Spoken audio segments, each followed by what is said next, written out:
Benson, the Guna sound system. We come for mash up the dance tonight. Arsenal style, red and white. Get behind the red army. Moving like Ferrari. With the handbrake off. Take it off. With the handbrake off. No stop, no stop. Rattle the cage. The lions are awake. From Highbury's goes to the Emirates gates. Drums like thunder, hearts vibrate. When the cannon boom, it's too late. Take the handbrake off. Red army rolling on. Saka on the wing, blazing trails. Trust our twist and the keeper whales. Arteta plan, never derail. Jungle drums on the red hot sails. Get behind the red army. Moving like Ferrari. With the handbrake off. Get behind brake off.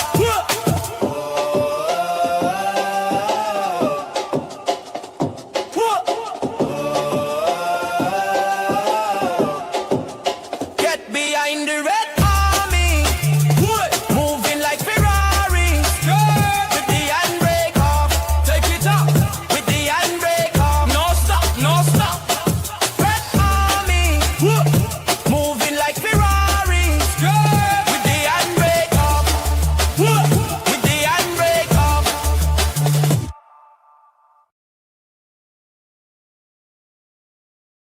What's up, everybody? Welcome to the Tuesday Club, the Speakeasy. Still buzzing. Come on. Still buzzing after that North London derby. Still buzzing after putting Tottenham in the shade. The meltdown from Tottenham fans has been delightful. Has been absolutely wonderful to watch. Surprises me, though, that they're already calling for the head of Thomas the Frank engine. Thomas Frank, I think... Is he out of his depth? I want to hear from you. Is Thomas Frank the next to go? What about Pep Guardiola? I'm kind of doing this. Hear me out. I think we're about to see some changes. Arnie Slot's under some pressure at Liverpool. Of course he is. He was everybody's hero last season for doing nothing. They made a massive splash in the transfer window.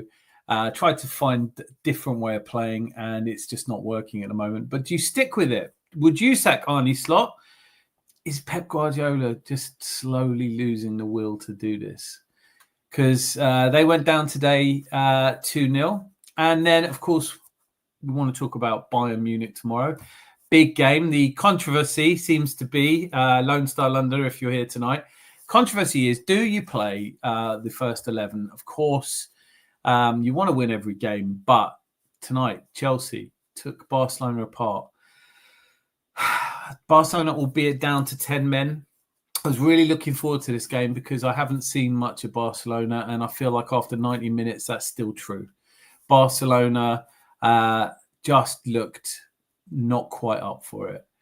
This happens in this stage of the Champions League, which is one of the reasons I'm saying, look, Barcelona might just have gotten absolutely shellacked by Chelsea, but that doesn't put them out of the running. They'll still qualify. So does it matter if we take a beating off Bayern tomorrow? Yeah, on one level it does, because, you know, we have to go so far back for a victory over them. And they have dished out some absolutely horrible two-leg canings. And it'd be nice to get our own back. It's also nice to think that this is how far we've come, that we can take the game to Bayern and beat them. But we are not quite full fit. And I am a little bit worried that we're overplaying Saliba, Rice, even Zubamendi, Bukayo Saka. We don't want another season where we lose one of these guys. We're starting to get players back. Imagine getting to a full fit squad. That'd be amazing. Anyway, thank you for being here. Tuesday nights, absolutely taters, frozen. So I don't know. I might go to hypothermia before the normal end of this show. So it might be a shorter one, but I'm so glad you're here. It's Hawkwind. And this, as all of you by now know, can mean only one thing.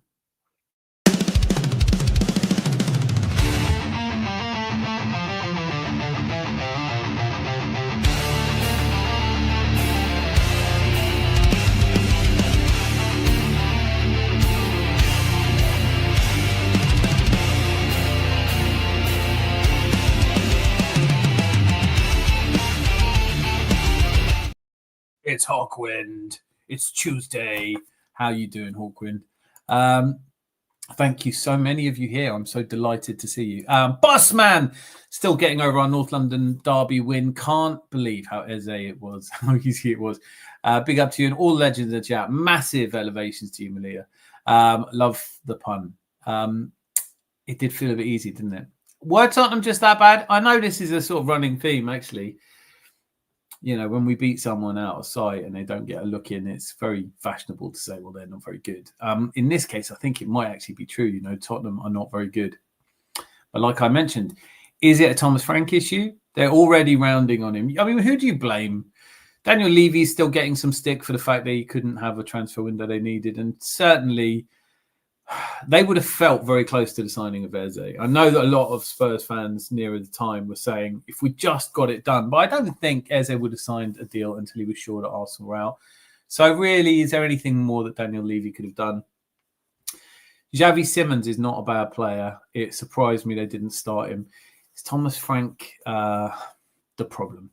They're still doing all right. They're still better than last season. There's still progress. It feels like patience is at an all-time low. And yet, Mikel Arteta still in situ for at least this season. Now, I always look forward to these. Boy Tendio with the quad is loading. I don't need it to be a quad. Boy Tendio, I love your energy, but I don't need it. Gunner lads and lasses, salty spuds on sale behind the bar. We've got too many. Zanzi, great to see you. Quad, yes, I stuttered. I can't do that. What are you trying to do to me here? Bosh, Colliston. I love my favourite comment of the day from you, Cole. It's the way you ended it with the bollocks. So absolutely brilliant. Some of you have been leaving excellent messages. I can only thank you sincerely. I can't do these. Stop it. Stop trying to make me. I can't do it. Evening, landlord. I'll have a pint of Eze number 3 and a packet of salty spuds, please. I saw your Zanzi. I saw your post on there have been 4 players who've scored a hat trick in the North London derby. It's not many, is it? The great Ted Drake, legend and cricketing legend too, apparently. I'm not really into cricket, but in a game that we won 5-1 at Highbury, this is excellent. This is a good feeling. I woke up yesterday just still buzzing, and I think I woke up today still buzzing. It is an important game, but of course, they come thick and fast. And tomorrow we have Bayern. What are your predictions? We're going to go through that. And salty spuds, they should sell those at the Armory. Malia, Queen of Tea, the kettle's on for you, young lady. So all is good. Look at that. Russ Morgan's here. Evening, Dan and chat. Evening to you. Unfortunately, Chelsea will be feeling confident. Just a bit. Esteval solo goal. It was really interesting. I saw it build before the game. I saw some headline where they were saying, which of the two, Esteval or Lamine Yamal? I was like, give a kid a chance. But then tonight, there was only one player, Esteval. I really like the way that Chelsea were playing. They kept the ball brilliantly. They were fluid, quick passing, great movement, great energy. If that's what we're heading towards, it's going to be a real test for us, especially without Gabriel. And I can feel it. You know, if we lose that game, everyone will start.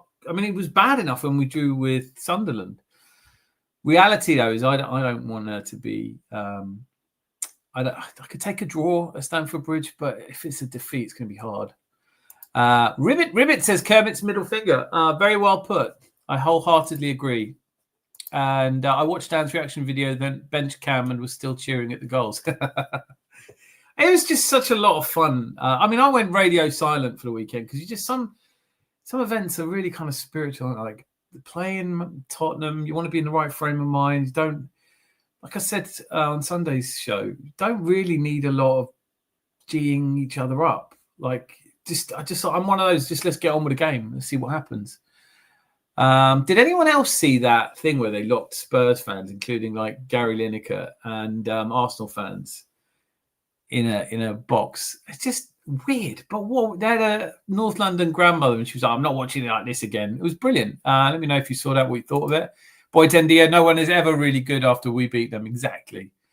Well, let's hope Chelsea are going to be brought down a peg or two. But tonight, they are going to be as Cole said, more than just a little bit confident. It was a very good performance. But I don't know what is going on in Barcelona. What is going on with teams? Real Madrid don't do well against us. We battered Atletico Madrid. The Spanish teams are not having a good season of it against English clubs. But is it just them taking it easy till they get to the end stages? Do we face a Barcelona team in the quarterfinals and I eat my words? But I haven't seen anything from them. Aha! Now, I think that means we are the bar. Yes. Well, the Adams Arms is the bar. Good evening, everyone, says Food. I prefer when you just Fandabby Rosie. What's happened there? Fandabby Rosie. Food, Giggles and Footy. Get yourselves over there. Check it out. Are you making any more food videos? I'm enjoying the hell out of it. I've done another one today. The narrative already being spun that there is no real competition for us in the league, so it won't really count as an achievement. I don't give a shit. It doesn't make any difference to me at all who thinks it's an achievement or not. Just like me not thinking somebody else's league win was an achievement. I didn't think Liverpool's league win was an achievement. I still give them the credit for winning it. You just win the league that you're in, don't you? You can't just go around going, I mean, surely if it's a really easy league to win, how comes no one else is winning it? I honestly think Pep's coming to the end of his time at Man City. I just think it's all becoming too much effort. But I could be wrong. And where are these 115 charges, by the way? 3-1 win for us tomorrow, I reckon. That's punchy. Look at that. Jose's here. Shit, I'm late. It's all right. First round's on you, I've told everyone. Great to see you. The league is the most competitive it's been since I've started watching. No one else an easy game. That's a brilliant way of putting it. Instead of running around whinging and saying, oh, the league's not very good, go, no, it's just really tough. You know, the away draw to Sunderland for me was not a disaster. I think there'll be other draws. You just try not to lose games at the moment. When Man City, this blue shark that we're all supposed to be scared of, went to St. James's Park, they got beat 2-1. We didn't. We won it 2-1.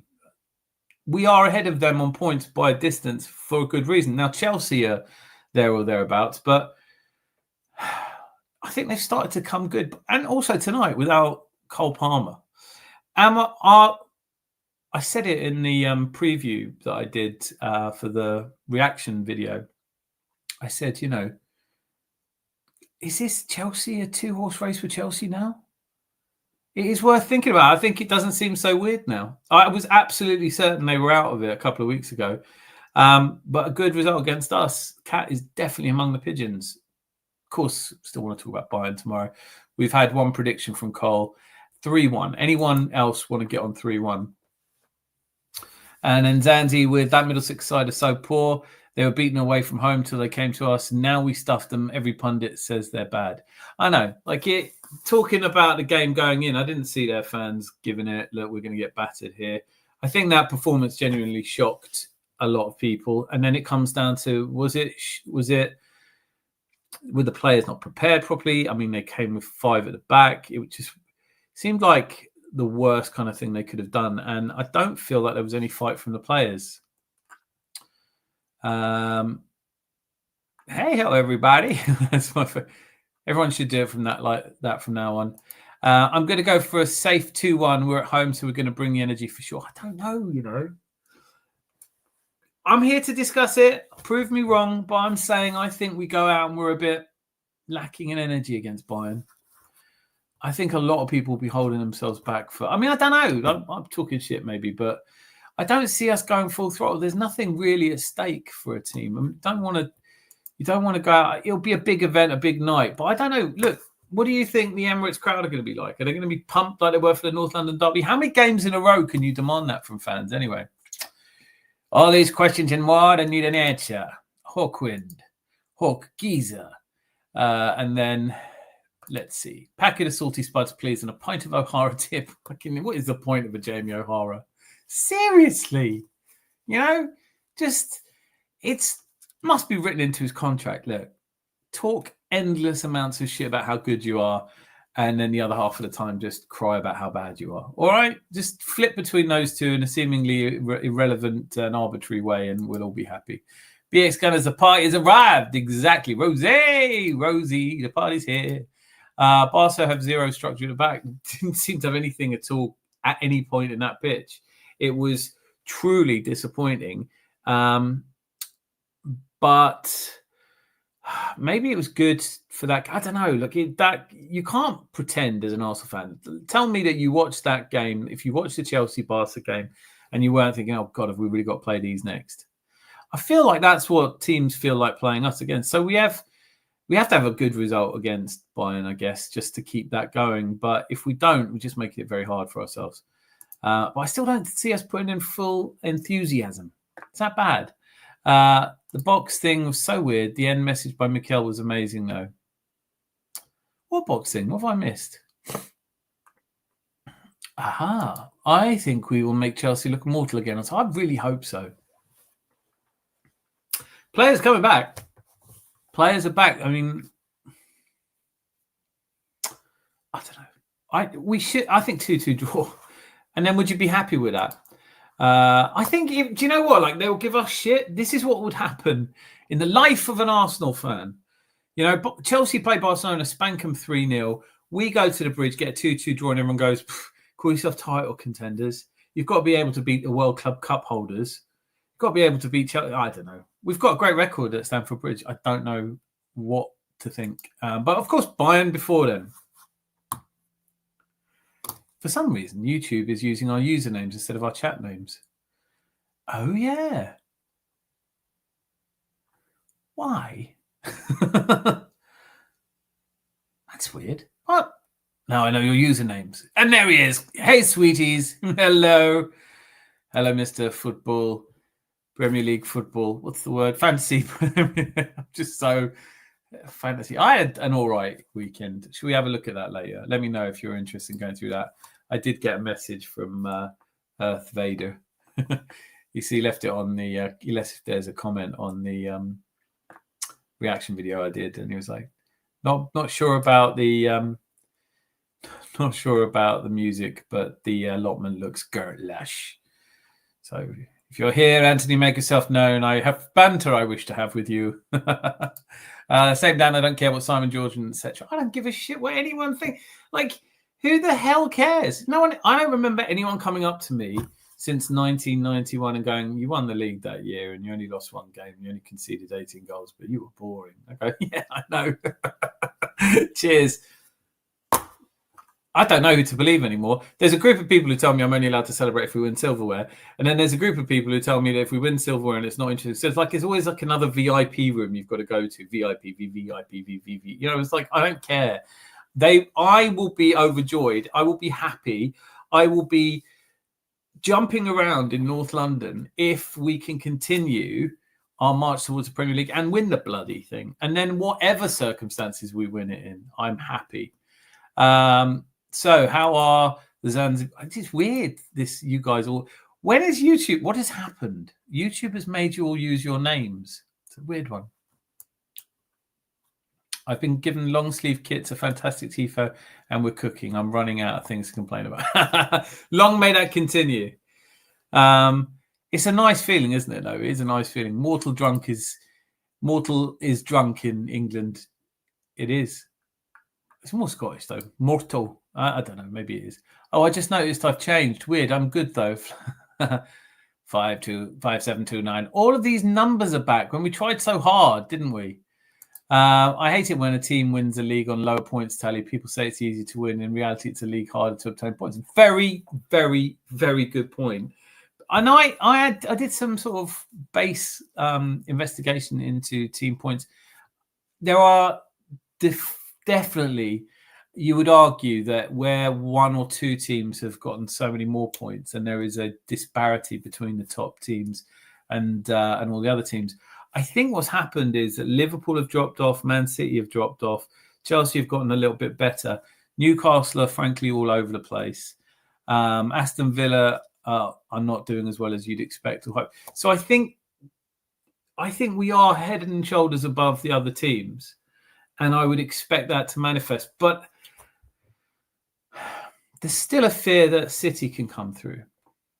And just on cue, look at that. Cole, absolutely agree with you. City's still a threat. It's unlikely, but a lot of what's happened this season's been unlikely already. So we could hit the buffers. We could have a 3 or 4 game run where it doesn't go our way. And then, that's the difference at the moment. But we're not even in December yet. And so it would be too soon anyone to be talking about winning the league, wouldn't it? It's great that we are being considered. We are massive favourites at the moment. 3-0. I'm guessing that's your prediction for tomorrow. I think that's really punchy, guys. It could be 2-horse race for Chelsea till Sunday. Well said, that man. I'd take a boring 1-0 or a draw. Stink it out tomorrow, but don't break. Yes. I don't care. Listen, I'm all right with 0-0 tomorrow. Everyone can have a different opinion than me. I'm not fussed, but I will say that I would much rather, and particularly in light of what I saw Chelsea do today, they are going to be properly up for playing us. They don't really have anything to lose, do they?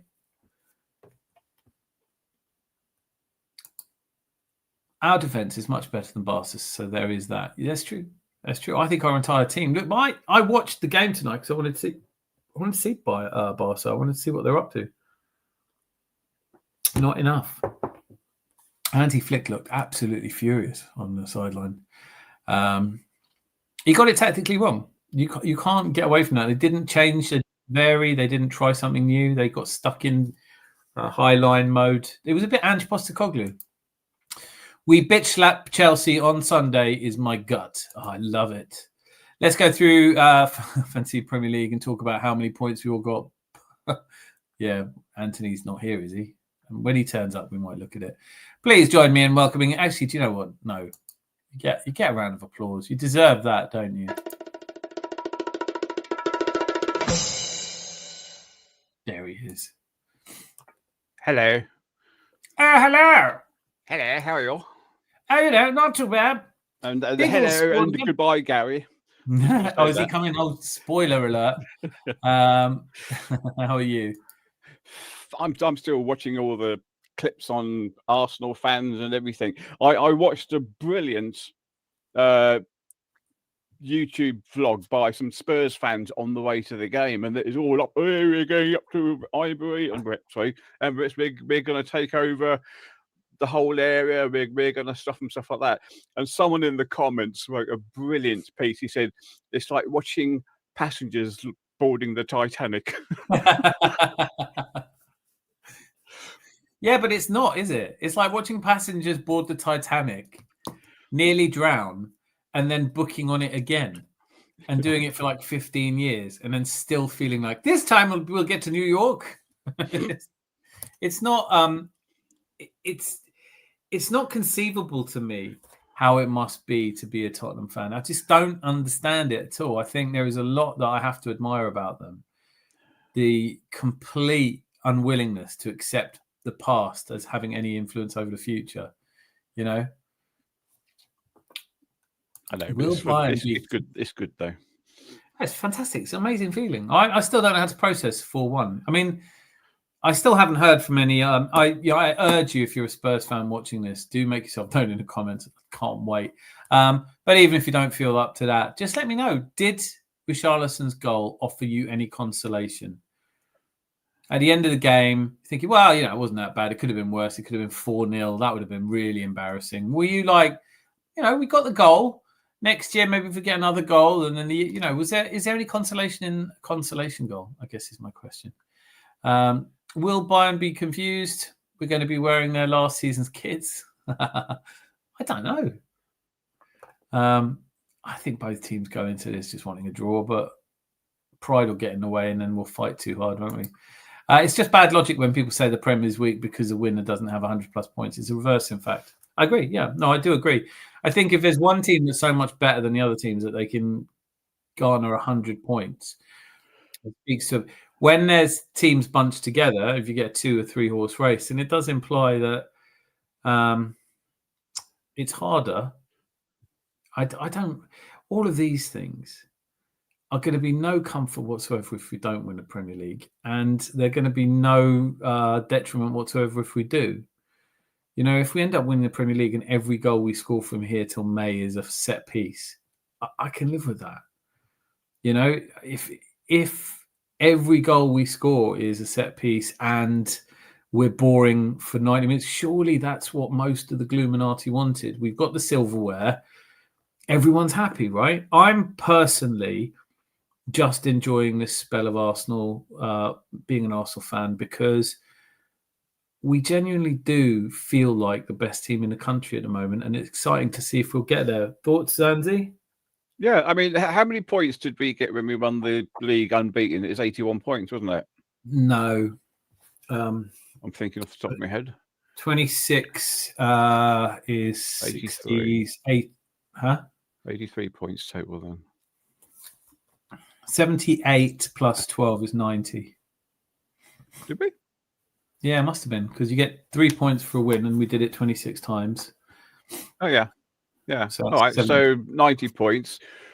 People have won the league with far more than that. So it must have been a bad year.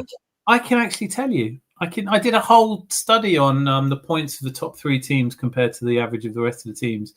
And you do find there are some seasons that are a bit easier. 98 was one of them. What that means usually, if you look at it, is that one of the dominant teams has fallen away badly, and there's a scramble to fill that gap. That's what those seasons mean.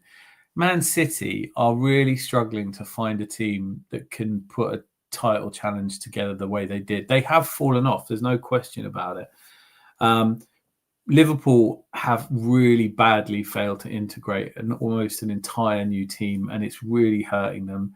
And they don't seem to have any identity. And I would argue at this point, hear me out, but I think it's quite likely that Arne Slot has lost the dressing room, that those do not look like players you want to play for him. Konate wants out and has done.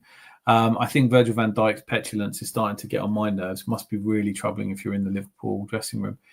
Just at this point, I think that 2 of the 3 horses you'd expect to be fighting the race have dropped off. We've done really well in places you wouldn't expect us to. Man City have done about as well, but Liverpool have really badly dropped off. I think at the end of this season, we will win it with 2 or 3 games to spare at this point. That's how I feel. That'd be nice. I think that's how it's going. Look at it. He's hello. Right, now, I like this. Well, I missed this. I meant to read this out earlier. Way, looky. Hi, everybody. Hey! Now we're happy. Miss Miss Melina. Appearance. I almost thought Dan doesn't put the link in the chat anymore for Rugrats like us. It's always there. For those who wish to join. Dan, landlord, good to see you all. It's been a while. Queen of Arsenal. Woo! Arsenal. I should actually, do you know what? Zanzi got a fanfare. I'm going to have to quickly backtrack and give you your own one. Aww.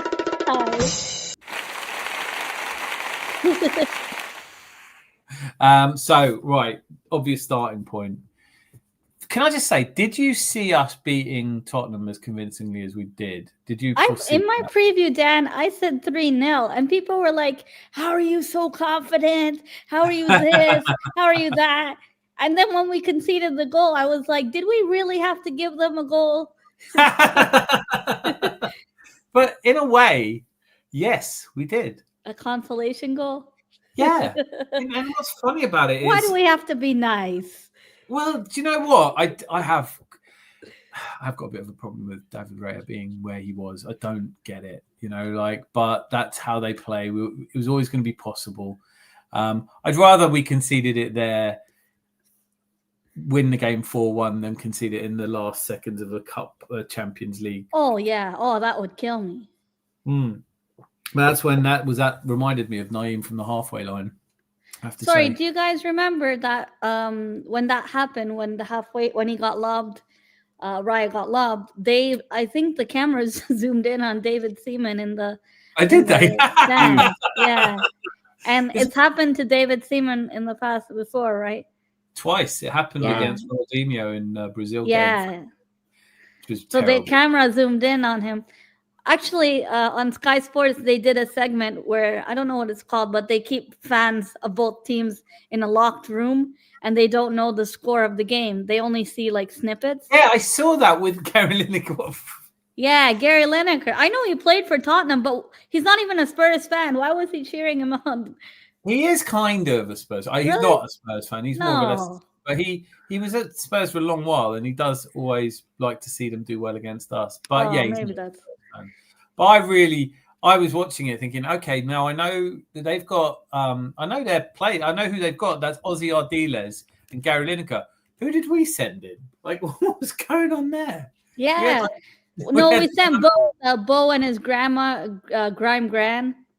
Yeah, like, loved it though. And I loved what she said at the end of it because I was thinking, what kind of a torture is this? Who would do this? Yeah, she's like, I'm never watching this shit like this again. It's like how outspoken Zanzi is. That was a moment for her. It's a Zanzi moment. What? No, like I appreciate how outspoken you are. So in this video, the old lady, because they were locked in a room to watch it without knowing the score, like without hearing the commentary or anything. This is crazy. And Yeah. I mean, I was looking at the comments for it, and people were saying, "Oh, that's a really good idea." But I said in the comments, I said, "All right, it's a good idea, but who would want to be in that room?" Yeah. I wouldn't. I guess, like it felt like a sort of strange 1984 style torture. You know, like not only do you not get to watch the North London derby, but you've got to sit in a room with Tottenham fans, and it was a textbook case of forensic examination of the psychopathy of a Tottenham fan. Because they spent the entire 90 minutes going, "Oh, we're beating you, we're beating you, we're beating you." And it got to the Arsenal fans in the end. So it's kind of like a pastiche of why we hate Tottenham fans so much. Because all season, they will tell us that we're shit compared to them. Oh, yeah. If you play them and beat them 4-1, they'll be quiet for a couple of days. And then they'll come out and go, "Yeah, but we weren't at our best. Yeah, you wait till we're back." And then the next game we play them, it'll be like, "We're defending your title hopes." They're like the zombie that you keep battering them down and they keep getting up. You know, the moment I liked from there was one of the Tottenham fans. I think it was the girl on there. They were showing Madueke coming off the bench, and the commentary, some of the fans were saying, "Oh, you know, look, the Arsenal bench is empty," and then they were chanting out, "Oh, stadiums are empty," like it's a fire drill at the Emirates. There's nobody behind Madueke on the bench. Little did they know that we have already won the game and wrapped things up. If you can't find anything to have a pop at Arsenal fans, you have like literally no imagination because anything goes. Do you know what I mean? Like anything. Yeah. How did you feel about the tifo? Because I know we've talked about tifos. But, come on, guys! I was here at the Sunday show. Yeah, I think we spoke about it on the Sunday show. But just to be on here and say, guys, whoever was responsible for that tifo, please give them a pay raise for the year because. Dan, I don't know if you guys remember the PixArt tifo that was made for the PSG game. Pathetic. I remember, like we did talk about it then because I said I don't really get tifos anyway. What's the point? But I did get that one. I did get that one on Sunday. And now you're like, "Oh, that's the point of a tifo." Oh yeah, well, you know what? Like the atmosphere, I can only imagine. How did you like the tifo, Zanzi? Impressive. Yeah, it's great. If you looked at the tifo, there's only one player I couldn't really recognise. It is the one who's on the in the left-hand side in the middle. I don't know who that was. I'd have to get it on screen. I can do that in a minute. I'm just going to rattle through some of these because this is a great one. Before I do something, I ask myself what Simon Jordan would do, almost like a guiding star. He's an. I think it was Rocastle. I think it was Rocky. Oh. Yeah, it was Rocky. Yeah. Yeah, it was really nice. Someone was saying, some Illuminati was saying something like, you know, under George Graham, Saka would never have had to track back. And I was like, did you not watch David Rocastle got injured at like 28 years old and never really played properly again? No offense to Leeds fans, but he didn't. It is just, it is funny how people misremember the past. But what did you think of Bukayo Saka on the North London derby? Everything for Arsenal started down on that right hand side, so it was him. Okay, he may not have had an assist, but he was there to pass the ball for an assist and an assist or something like that. One day that will be a thing. I wonder how far back though, because they do that in ice hockey. You have an assist to the assist, don't you? You would know this, Melina. Yeah, they give points for the pre-assist, but I don't think football will ever come to that stage. I think I fans think would rage so. before. Really? I actually would. I'd be in favour of it. You know, Really? I think that. But yeah, but at the same time, I think stats aren't ever really. You know, they're interesting. Oh, we talked about this like way back. Stats versus the eye test, and yeah, you can't have one without the other. I think it's important. Like when we talk transfer window, some people always say, "Oh, this guy looks really good on the eye test," and then you see his stats, and it's 1 in 10.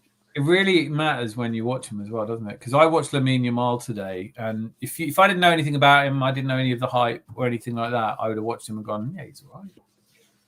Is it true, by the way, that it was his first time playing a Premier League team? They said something like that. It was his first time. Yeah, I can't think of a time he would have done. Because he's that young, right? Yeah. Who is that? Sorry? Lamine Yamal. What is he, 18? Yeah, I think he's 18 now because he was 15 for the Euros. So that's I remember they showed a video of him in school, or like it was a clip of I still have school the next day. Yeah, he had exams. He had exams. That's crazy. And then he has the international game. He turned 16 during the international tournament as well. So is no one going to talk about the Man City result at home today? I want to, but in the context of the fact that I think that Pep Guardiola is really hanging on. Really? Yeah, I think they won't sack him. I just don't think he wants it anymore. Oh, I don't think he cares anymore. Yeah. I think he cares, but when you're that tired, right? When you really love something, you're really passionate about it, but you just want to be put out of your misery.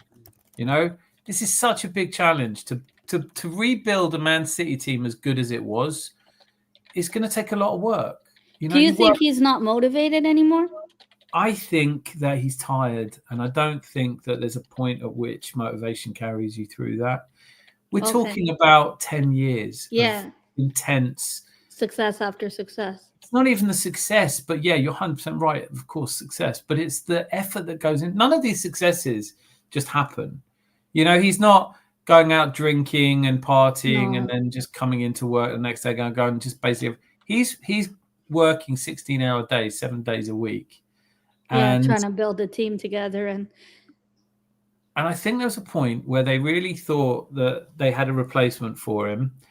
I don't know how true it is, but Ruben Amorim is supposed to have been lined up as Pep's successor. And he got talked into taking... Amorim. Yeah, Amorim's star was in the ascendancy. Don't forget, they took CP's sporting director went to Man City. It was all part of a big move that they were going to do.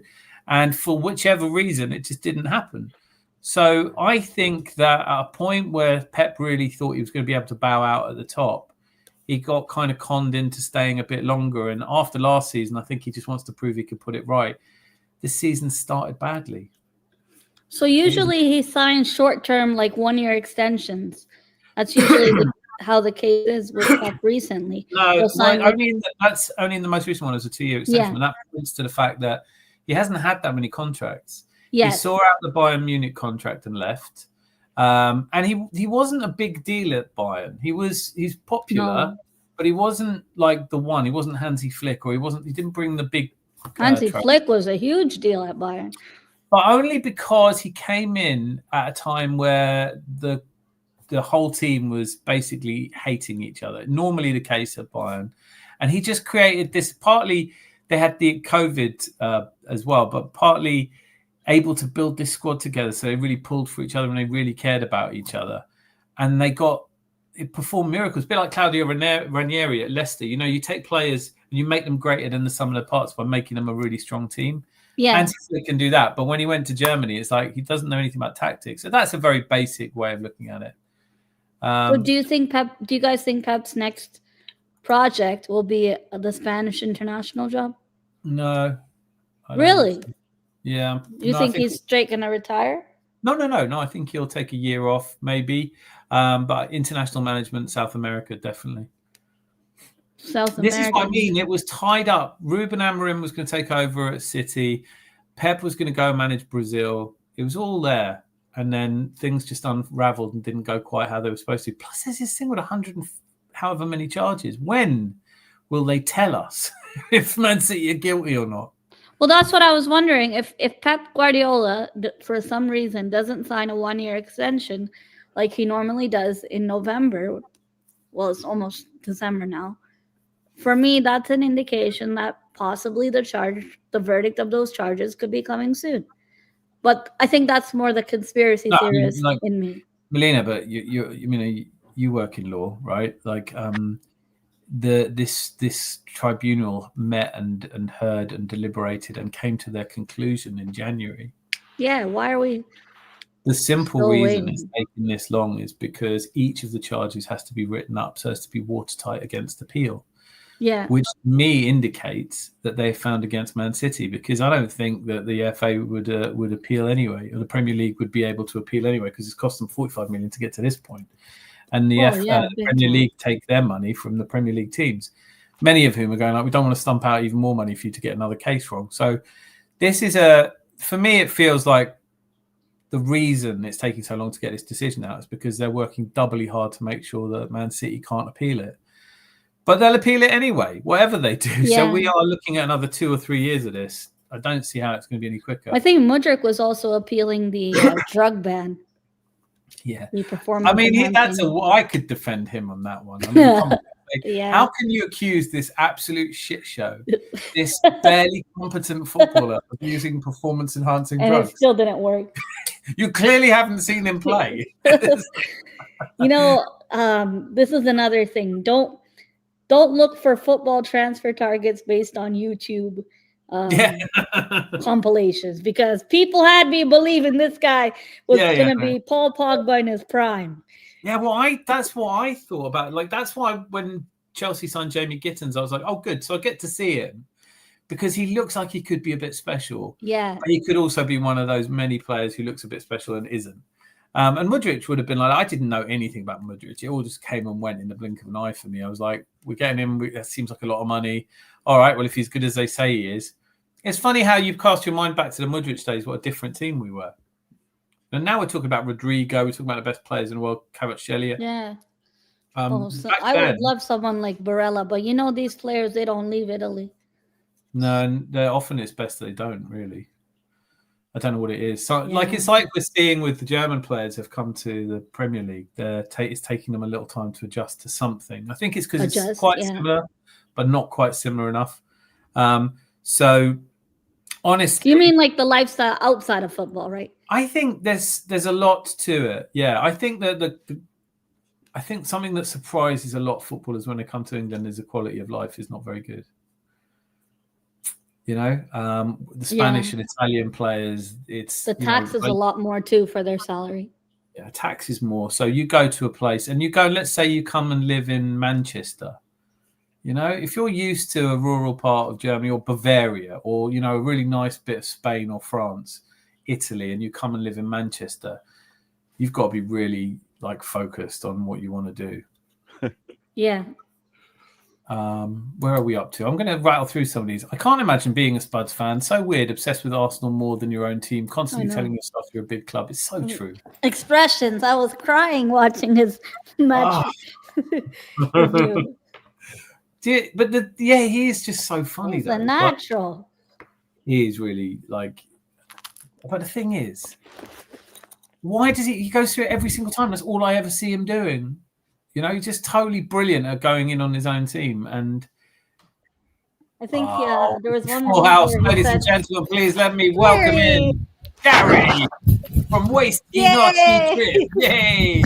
Everyone else is getting one, so you will be getting your own.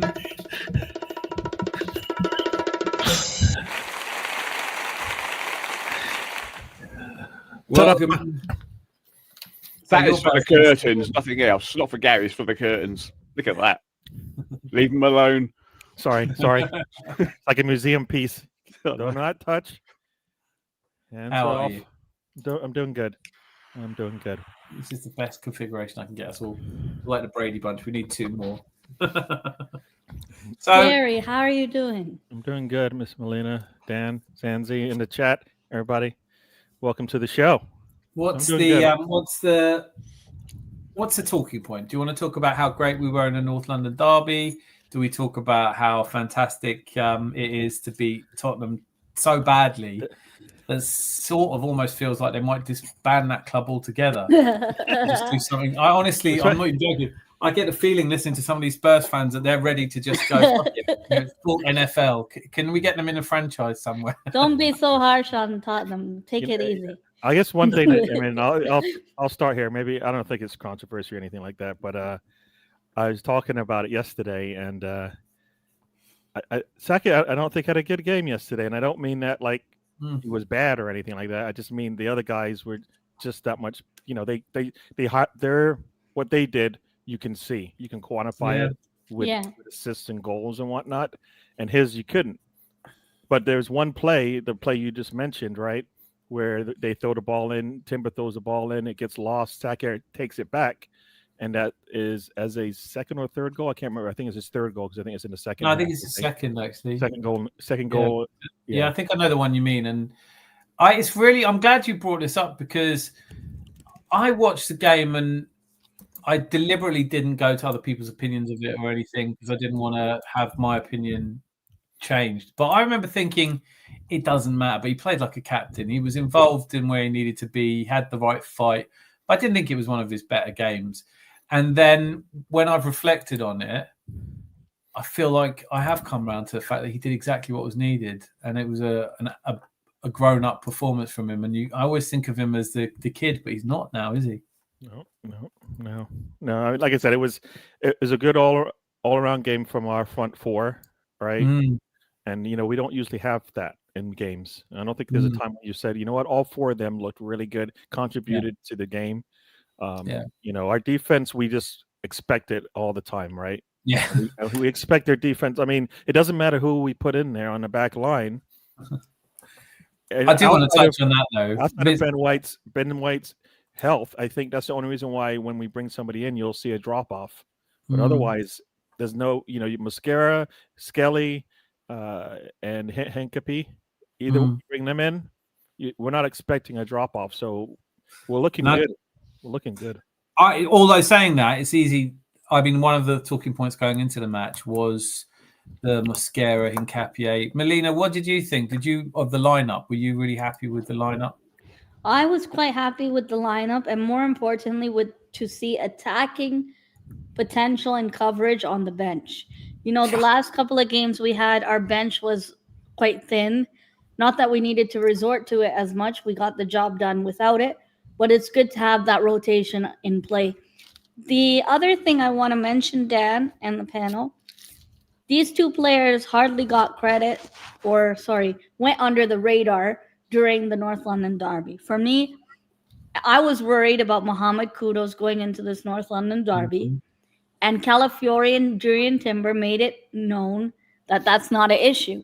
And I still think that Kudus is in Calafiori's back pocket. For me, Calafiori this season, so far, I know we're almost halfway into the season. For me, so far, he is my player of the season, along with Jurriën Timber. These two held down that left-hand side flank without a problem. Mohamed Kudus was probably the only threat on Tottenham other than the goal that Pigeon got, the useless goal that Pigeon got, But they didn't get enough credit into the North London derby. So for me, I have to give special mention to those two. Yeah. I thought going in, I said this anyway, I thought maybe the thing is that Hincapie has been brought in as a left back, but clearly I don't think I could have been right because he's happy there at left back. He's really making that position his own. It's a testament to how well Calafiori's played that nobody's really shouting the odds about Miles Lewis-Skelly, because we want Miles Lewis-Skelly because he's one of our own. But when Calafiori's playing as well as he is at the moment, and Hincapie, I was pretty sure he'd come in instead of Mosquera because Mosquera's had good games for us, but not in the big games. Hincapie looks ready now. I mean, he got thrown into a North London derby. First time as well. First time he started as well. It's just a lot, but then it does make you think, is it just that Tottenham are this bad? Well, here's something I mean, this is me as well, and it's probably because I don't watch football with all 20 eyes or 22 eyes that I need. But I feel like our defense is so good that I don't even recognize sometimes what they're doing. We've seen Timber be highlighted in a game because he just shut down somebody. Yeah. But like you don't even see that anymore. That's why you need ex-players as pundits. Yeah. You know, because they can watch a game and their eye of watching a game is brilliant. Where I think pundits have gotten misused is that they'll be asked what they think is going to happen in an upcoming game and they haven't done the homework. So I think, like you, I watch a game, and that's why I can come away from a game going, was Saka good or bad? I just didn't notice him because there were other things to notice. And when I think about it, I don't remember Hincapié in the game. Really, there's a couple of moments of strength, but like the fact that you don't think about Saliba or Hincapié is probably the best testament to a great match, right? Can I just say something about Hincapié?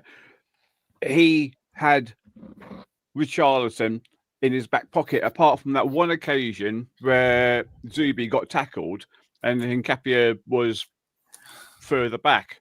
But everything which went towards Richarlison, Hincapié was there. Thank you very much. I love that. Or he headed it away. Yeah. And it was his header from defence that set us up for Eze's third goal. But you know, we were talking about pre-assists before. Yeah. I just like to say thanks to the Tottenham player for when Timber passed the ball forwards and the Tottenham player passed it back to Timber, and then he just passed it through to Eze for his second goal. I thought that was a brilliant pre-assist. They were just not at the races, were they? Let me go through some of these comments. Otherwise, it's all gone crazy. Rude 1 star. Like Box Fresh. I don't like these new names, but hey, you do realise playing Barca Suicide Line and 10 Men is totally different from us, right? I do, of course. Yes, but come on, man. Like they just turned Barca. All right. So we're all very confident about beating Chelsea. Of course we are. Good. How was yours? I know I'm reading that stuff. But we're still pumping Arsenal regardless. That's how confident I am. Okay, fine. There's someone else who says pumping. It just all feels like you're going to be disappointed because the thing you think is going to happen isn't going to happen and might end up splitting the bill. Does that mean like he's going to fill the car up with petrol? I think it can only mean that. All right, because I was just wondering. I just make sure. Yeah, okay. I think your euphemism is more sexual than just saying pumping. It was Rocky on the Tifo. The whole Tifo thing goes over my head. Just seems like a Continental Ultra thing to me. Listen, I wasn't at the game, but I watched it thinking how different this is from North London derbies I went to. This is razzmatazz. This is light shows and fireworks. And is it worse or better? I don't know. Like, I can't compare. I wasn't there. But whatever little extra thing you do to get the crowd going, the crowd played their part on Sunday. And that Tifo, listen, if I don't get it, like I'm with you, Cole, Colistan 42. A known remedy for all gentlemen's problems. If the Tifo helped some people, then have it. Do you know what I mean? It's not going to get them. I'm not going to sit behind one and go, bloody thing's going to be. You know, it's just. I think when I think back to the people who were going to Highbury my first games there, I wonder what they'd have made of the fireworks and stuff. But it's all part of the show, no, isn't it? Juju can be positive or not. He's a Chelsea fan. We go through this, don't we? We get weeks of Tottenham fans going, we're going to come to your place and turn you over the first time in 2,000 years. And then they don't, and then they go very quiet. And now we're going to have Chelsea fans going, we've just beaten Barca, we're the best team in the world, we're going to beat you. And then they don't, and they'll go quiet. But bloody time. Jose's firmly down on the Tifos. I really hope we thump Chelsea on the weekend. I hope we batter them. Just at the moment, I don't care if we batter teams. I can't stand them. No one likes Chelsea. They're fucking vile. But like you'll never hear the end of it. No, but they at the same. Well, you're right. You are right. Spoiled brats. Those fat families. But the most important thing about if they beat us on Sunday is the fact that it takes them to 3 points behind us. Yeah. And you don't want anyone chasing you down if you don't need them. There's so many tough games coming up. We need an Adams Arms Tifo. I'm on it. Saka was brilliant. Everything went down that side. Brilliant. I think, do you know what? But it's what I touch on what Gary was saying. I watch games and come away thinking, I'm not an analyst. I don't really, I don't really know. Obviously, I saw Esteval's goal today and thought, yes, that was quite good. But until I see the XG for that goal, I won't know if it's a good goal or not. Yeah, I had to go back and watch it a second time to see more of what Saka did. It's hard to see it live and I was on a watch along as well, so it's hard to see it, and you always miss stuff. All right, I don't know how people can watch it one time and then be able to chat about everything they saw. I mean, that's good.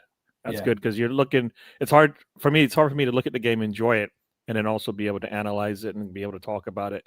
Like, I know exactly everything that happened in the build up to every play that we scored on. It's like I don't remember all that kind of stuff.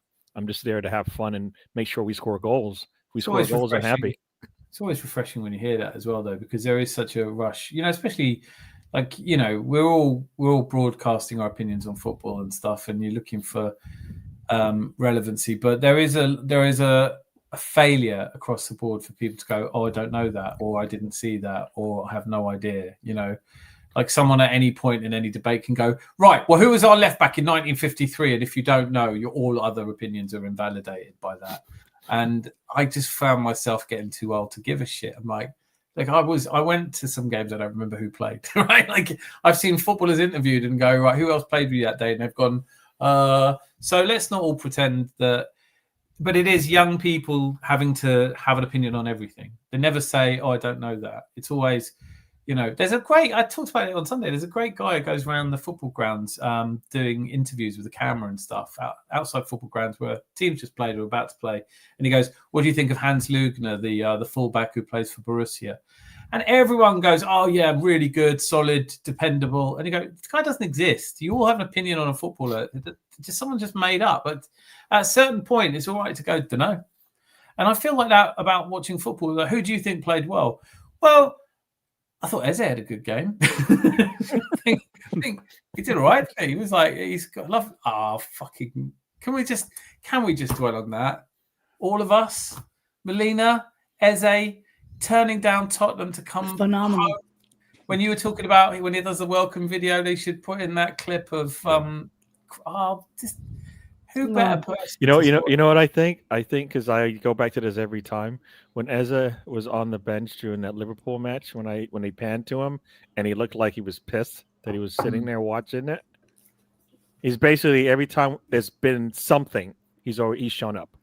Yeah. Right? Back like City, we needed a goal. He showed up.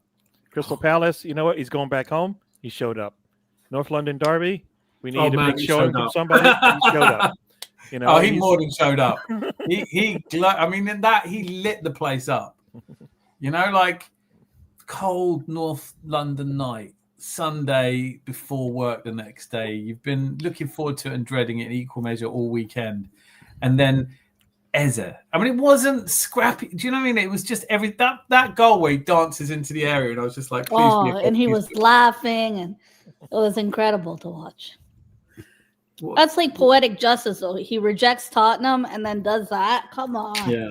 And then talks about in his interview, he goes, oh, I prayed for a hat trick. Yeah. Oh, my God. This guy. You've got, he's got so much. And then the other thing that resonated for me, the thing that he'd said that really captured me was, I like to entertain people. Boy, did he, though.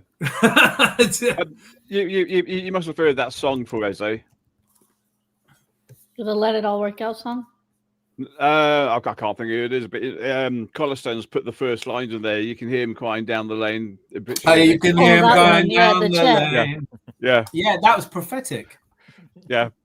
Fuck off. The bit of it I like about that is how the Arsenal fans emphasise the fuck off. Again.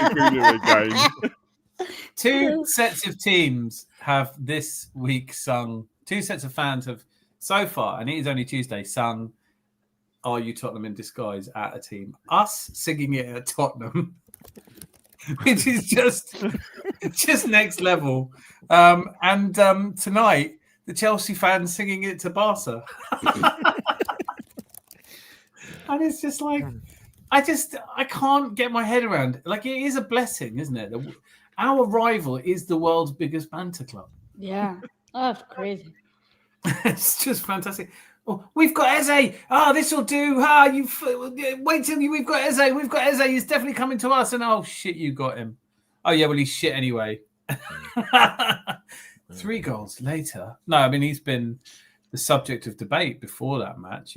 Has it worked out for him? Is he doing well enough? I mean, I know he's doing better than all the Man City signings, but Pep's a genius. So Eye test, impact, stats all come together. I agree.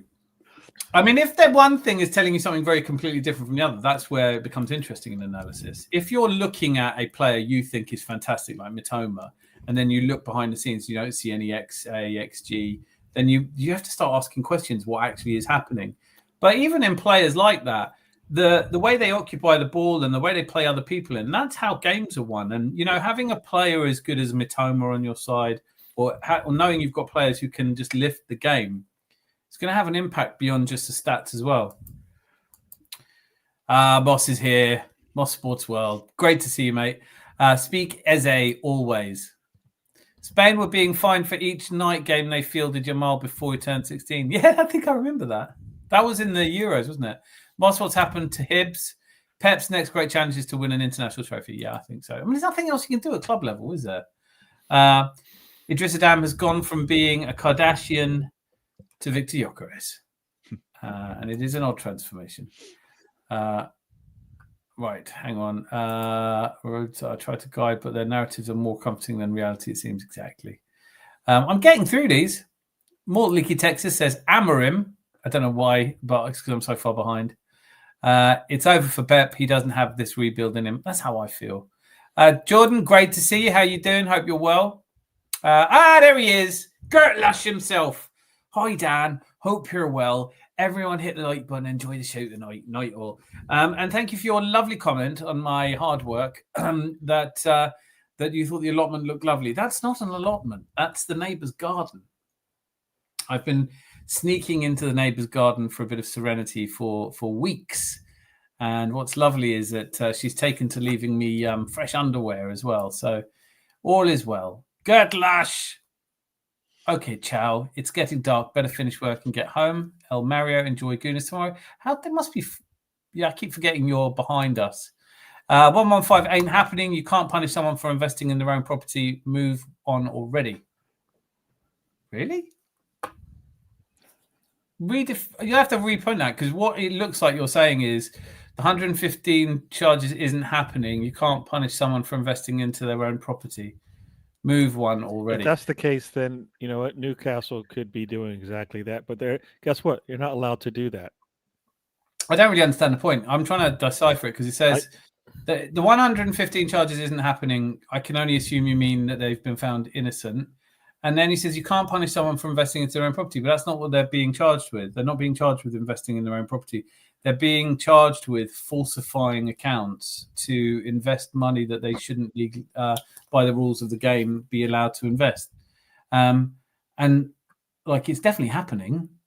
They haven't spent 45 million a piece on this court case for it. They haven't forgotten it. It's not like an old lottery ticket in someone's jeans going, oh shit, no, this is happening. It's just we expected the announcement to happen in the international break in November, and it hasn't. When we win the quad, the London has to be shut down for the parade. It will be anyway. Everybody will know. Is there a way of measuring football IQ? Jurian Timber. I'm glad of any chance to mention Jurian Timber, because I'm starting to think he might not be. He might be. Is it possible that he's actually some sort of futuristic cyborg? Because he's not real, is he? He's not real. I think he's the best right back in the Premier League. I can't even think of who comes second to him. Who would you have second to him? Ben White. Yeah. Do you know, genuinely, of a player played Reece James, but he played midfield tonight. He's always in the hospital. I can't see anyone that is in the conversation alongside Jurian Timber. I don't think that's just my Arsenal lenses. I honestly don't think there's anyone better in there. Quinton Timber, let's get him too. I don't rate him. I mean, that's the thing, right? We've got 3 of the top defenders on our back line, right? Right there. I mean, that's crazy. It is insane. That is crazy. Like, we know we have the best tandem of center backs. Yeah. And then we have Timber. So then there's 3 of the top players on our back line right now. Usually it would be Van Dijk, but we know he's not playing as well and may not ever again. Well, we've had Chelsea fans in tonight as well, so don't forget that our centre backs aren't as good as theirs. Dad, come on. Wait, who do they have on their back line? Like, do you know the names of them? Like, yeah. Malo Gusto. No, not him. That guy, that sounds like bad, right? Malo's That's bad. like a really shit coffee brand, Malo Gusto. Yeah. Malo is short for bad, so I don't know if you want to have Yeah, that. well, yeah, it is. Yeah, you're right. Malo Gusto, they told me he's the best right back in the league. Fofana and Chalaba, I don't know if they if they scare if they scare. No, I mean, like, I haven't seen enough of them. But, they might not even scare Moreno. Chalaba's like already playing with 10 men. Yeah. So Mortnicky Texas says Hincapié seems to have the Alexis Sanchez type South American toughness. There's definitely, yeah. I mean, he's definitely looks the part. Arsenal are going to win the Pump Olympics this year. You will lose. The son about you guys like getting pumped, huh? Yeah. I know, right? This is a Rosieism that's just pervasive now. Chelsea played Neto up front. Neto, man, I'm fucking tired of him. I am tired of him. He flatters to deceive. Get rid. Just don't like him. Ever since he scored against us, don't know why. I'd rest players versus Bayern just to make sure we slap Chelsea. I would as well. Lone Star was here giving it he was getting really pissed off on me for saying that. I want to rotate, but I don't want Arteta to rotate with the intent of like, well, we'll just get a nice sweat on. There has to be like some game plan to get something out of this match. Because I don't want to take the reason why I want to finish is I don't want to, as a team, like go into a game thinking, it doesn't matter if we win or lose kind of thing. No, but I don't think I don't think anyone's suggesting that. I think this is where it's getting confusing. Like, if I say that I don't want to play Saliba and I don't want to play Declan Rice, Timber every single game of the season, then they're going to have to drop some games. Now, just as it happens, they have gone the longest run without a break. And that's where fatigue causes fractures. We Arsenal fans my age will remember that we were constantly going into November and December with injuries. November was famously our wobble month under Arsene Wenger for a long time, and it was to do with injuries. We have had injuries as a team. Like, I mean, look at what happened to some of our players. The worst case scenario: Santi Cazorla, Eduardo. What about Jack Wilshere? Careers cut short, we've all got them. We can name them. DRBs, players that we've had injury problems in the past, and I think fatigue plays a part in that. And I just want to see, it's on the surface, it's a massive glitzy game against Bayern Munich, right? But like I was saying on Sunday, if it was a 4-team league and we'd already qualified, having already got 12 points. Would anyone be upset if we fielded it? It doesn't make any difference. We still qualify. We will still qualify without the need for a follow-up game. So can't we just put out a team of players? Now, to your point, I'm not saying they shouldn't fight to the death to win, but I'm saying they should be the players who haven't had a chance to fight to the death to win, not the same ones that did it. We're saying the same thing. I just, like I said, and it's just, I know that in some of the cup matches we've gotten into, I've looked at them and went, it doesn't even look like we're set up to, like, whatever the game plan is. It doesn't look like the game plan is set up to get something out of this game, like to get a win at all. Because, as you said, whoever we bring on, if you bring on a Skelly, he's going to fight tooth and nail to make sure that nothing bad happens, because he knows his minutes are crucial to his, to what's going on in his career and just being part of the team. Same thing with the Norgard. Same thing with Nweri. Any of those players that don't get all the minutes when they get a chance. And we, like I said, our defense will be fine. So I want to rotate, and I believe Chelsea is more important than getting 15 points at this point in the Champions League schedule. But then that's what came back. That's what came back was like, well, no, we have to win every game. It's like, no, we don't. We don't have to win every game. Even if we lose to Bayern Munich, we still only drop down to 4th in the table. Yep. And let me be clear, as I think I was before on this subject. What do you get for finishing 4th as opposed to, say, 3rd? Nothing. The same thing. So, honestly, at this point, I'd be glad that we got the 12 points we did in games we won. I mean, we battered Atletico, so that we come into the Bayern game without it being a must-win game. Because Man City, Sorry, go ahead, Dan. I want to counter that after you're done. Yeah, all I was going to say was that, I mean, City are going into their next games on a because they didn't. Yeah, they lost. They They lost at home today badly. I did want to counter that though with you guys' perspective. Let's say hypothetically we somehow fail to beat this Bayern team, and I'm not saying a draw. I'm saying let's say we lose to Bayern. Yeah. Do you guys want our next 2 games to rely heavily on a squad that we cannot rotate, which means we're not able to rest players?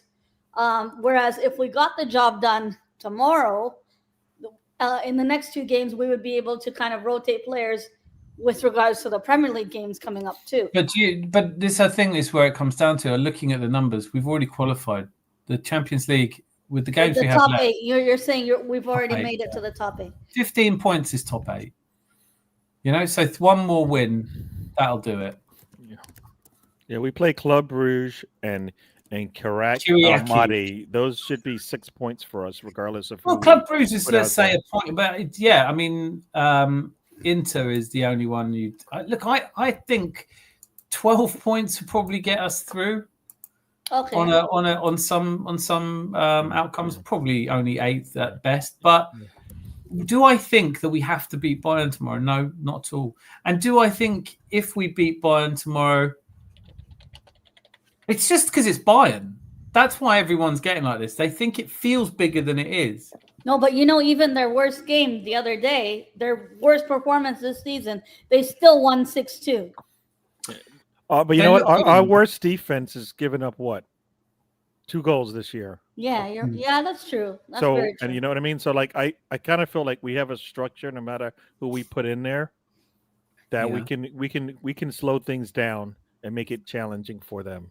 So, do you guys see us going toe to toe with them, or kind of sitting back and then trying to hitting them on the counter time? I think the physical battle in the midfield is where you beat Bayern. Honestly, I think I'd load that midfield up with some. I mean, this is the thing. This is why the Champions League is so interesting, right? I mean, if we didn't have the Chelsea game tonight with Barcelona, you talk about Barcelona, you always talk about them being a good side because you don't necessarily see them that much. I do see Bayern a lot, not as much this season as I did last season. They've definitely turned a corner. I mean, they have Ballon d'Or winning. I mean, Kane is in the form of his career, of his entire career, and Michael Elise is probably the Ballon d'Or winning player. Coming up, hard to see past them.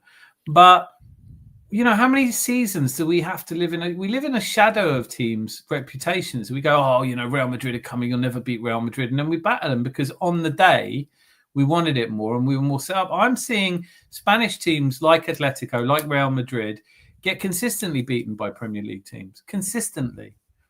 And I'm seeing German sides more competitive and physical in a physical sense. But I think it's easy to look at Bayern and see them slapping up teams like Hoffenheim and go, God, yeah, they're really good.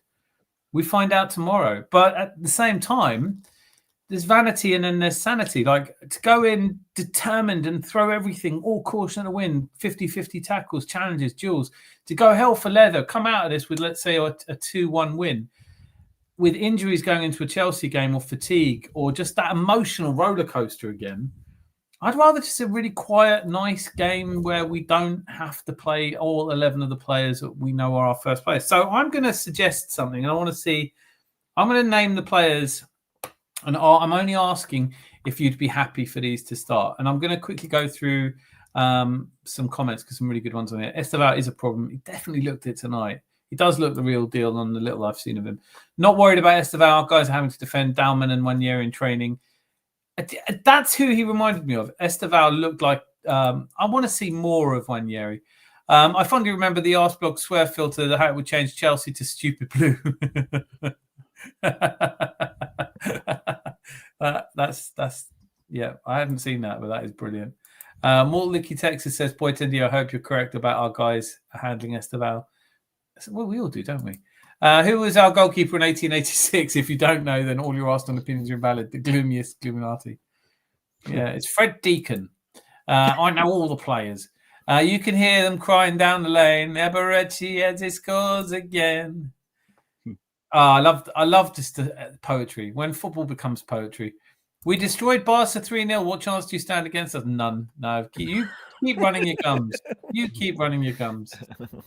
You're an amazing team. Amazing. I don't know how Sunderland just beat think you. a PSG team on a run like they were at the end of last season, didn't run away from us necessarily, and we're better now. So whatever Chelsea has, it's not as good. You just as can't that see it PSG. because you're too rose tinted. Chelsea are the superpower in world football now, because it's not the Chelsea that lost at home to Sunderland. It's the Chelsea what beat Barcelona. It's totally different.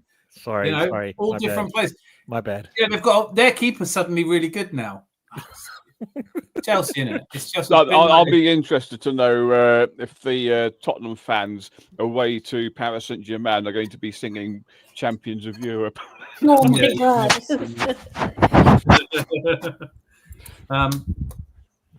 It's always been a grudge match. It's never quite had the hostility of the North London derby, patch for obvious reasons. But this Joseph Muna, it's Chelsea fans like this everywhere. We're going to beat you. All right. Well, maybe you qualify for the Champions League again this season. That'd be a big win for you guys, wouldn't it? It's the Arsenal movie this season. That hat-trick Eze scored was the last piece of evidence I needed. Yes. Although I did feel a little bit like that when Reece Nelson scored against Bournemouth. So let's just not do that. Let's just wait and we destroy. This is a different colour. We destroyed Barca today. So what will you do against us? Well, we're not going to play like Barca. We're going to give that a go. We're going to play like Sunderland. Have some of that. This is what I mean. Like, you're not top of the league. There is a reason. I don't want to be cruel. There's a point where I don't know, because all I see is these disembodied comments floating in chats. And so I don't want to go too far into them, because you don't know if it's somebody's, there might be somebody who's not that bright. Do you know what I mean? I'm not trying to be rude, but like, we destroyed Barca today 3-0. Yeah, we probably shouldn't even play the game. We should just give you the points. You beat Barca. Oh, well, here, unlock the magic key code. Oh. Arsenal are with too many key players injured versus 6 times Champions League. You know what? I'm just looking at their schedule, like their record and stuff like that. So they tied Karabag 2-2. No, but this is different. No, what chance do we have? Okay. Oh, Karabag's that good, huh? Okay. Yeah, Karabag. Oh my god. Yeah. Okay. They're sorry. in, I forget what country they're in, but is it Azerbaijan or? Yeah. So I'm always sorry, Gary. I'm always scared that when we play Preston North End again, because of course they went through the first league unbeaten like we did. Yeah. Cheeky bastards. No, I was just looking at it. Like, we had our North London derby was 4-1. They beat that team 1-0. I know it was away, so I guess it's probably 2-0 if it's home, right? I think my point about them would just be, can we just remember Sunderland? Oh. We haven't got to do what Barcelona did. We have to do what Sunderland did. And I know Sunderland are recently promoted. Or Brighton, because Brighton did the same. How many games they lost this season? Is it 3? Am I making it up? They've lost four. Let's see. They've lost 3 in the league, 1 in the Champions League. Yeah, so I wonder why that is. The last time we lost to Chelsea at their place in the league was 2018. Yes, we have a very good record there, but that kind of worries me as well. And Nketiah scored there. That's his playground. Yeah. Who's that? Nketiah, Stamford Bridge. Oh god, well that's no use to us, is it? Can we get him back for the game? Just for this game. Let me do this, Melina. I want to start with you. I'm now going to go through a first 11. And I just all I'm going to say is a player, and then I want you to tell me if you would be okay seeing that person play tomorrow. All right? Okay. So starting with Melina, start with you. Kepa. Hell no. Oh, hell no. Really? Yeah, really. Bear in mind, it doesn't really matter. Yeah, it does matter. I guess that's what it comes down to. What about you, Zanzi? I'd rather Raya, but that being said, Kepa hasn't conceded a goal for us. Hang on, I feel like I want to challenge that. Like, has he not? No, he hasn't. Because he's played only in the Champions League, right? And we haven't given up a goal. No, he played in the cup as well. Didn't he let one in against? I'm thinking of. No, he had 6 shots to save or something like that. Yeah, that's right. But he didn't actually have to pick the ball out the back of the net. Yeah, that was Brighton, wasn't it? Yeah. We haven't given up a goal in a cup match, be it Champions League or Carabao. Cup. So yeah, I know what you mean. When you say these stats, when you point to the fact that we're top of the league in Europe and in the Premier League, and when you point to the fact that we've only conceded 5 goals so far this season and barely ever conceded a shot, I am really worried about Chelsea. I'm literally bricking it. Do you know what I mean? Shut up. We're not losing tomorrow. One word, Upamecano. He's been playing all right. I don't know what you mean. Like, he's been playing really well. Unless you're saying we, as in, no, I don't. Upamecano. What's that? Does he mean that Upamecano is going to give us goals? Is that what he means? It seems like he's implying Upamecano is not playing well, but I think he has been. Listen. There was a lot of criticism over. Well, you say what, Kimmich? See, Kimmich is midfield again, and he's playing as well as he's played for years. He is just really good. Drives me mad how good he is. Gnabry, Olise. Well, Gnabry, I was really surprised at the response. Pavlovic. See, this is the thing. This is why Paulinho didn't make it. Goretzka isn't in the side. So, like, there are some, for me. Let me go through my team and see who else. So we're all agreed it can't be Kepa in goal then. Unless we're playing this game. But I don't think that's where we rotate, so I'm fine. Yeah. Unless we're playing this game on FIFA. If you tell me we're playing this game on FIFA, be my guest. You can play on FIFA if you want. Okay. We have a long stretch of games after Chelsea where if they were to rotate in Kepa for a game, I think that would be a good time to give him give him a start in a Premier League match. So. Yeah, I mean, Brentford home, I think we could start looking at different players. But okay, listen, we've got this incredibly prestigious game against Bayern. Even if there isn't really a lot at stake, it is a chance. We don't want to get spanked, and we want to deliver a statement. Yeah. So, all right, but I still would have probably put Kepa in. Okay. What about Ben White for Jurrien Timber at right back?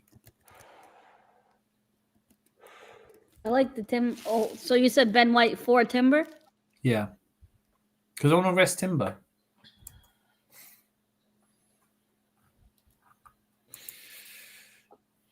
Yes. I mean, it's Gnabry that he'd be going against. Yes. So you would bring him White. Was that an emphatic yes, Melina? Yes, I would. Love it. See, Gnabry isn't past it. I'm not saying that because I'm not an idiot, and I'm not saying that on the eve of us playing him, right? But he's not the most frightening player we've played in that position this season. So Ben White is. Gary, are you okay? I'm okay with that. I'm all right with that. Yeah. Zanzi, are you okay with Barry White playing at right back? Yeah, but he's the second best right back in the Europe at the moment. So yeah, I'll go with that. Tell him again, Zanzi. Tell him again. Let these Chelsea fans know. Who have you got? One right back. Okay, so left back. I'm going to say, can I put Miles Lewis-Skelly in at left back tomorrow against Bayern, please? Yes. It's a World Cup year, you know. He needs to impress. Yeah. He never lets us down. Yes. Good. Then I'm going to go. I don't think there's any. Well, here's the thing. He'll be going against their 17-year-old. He's good. Don't. I'm not saying. No, I'm not saying he's bad, but I'm saying he's not good. Like a 25-year-old that he's going against that might give an even bigger challenge. Carl, he's good. No, he's good, man. He's good. He's good. Yeah. I can't.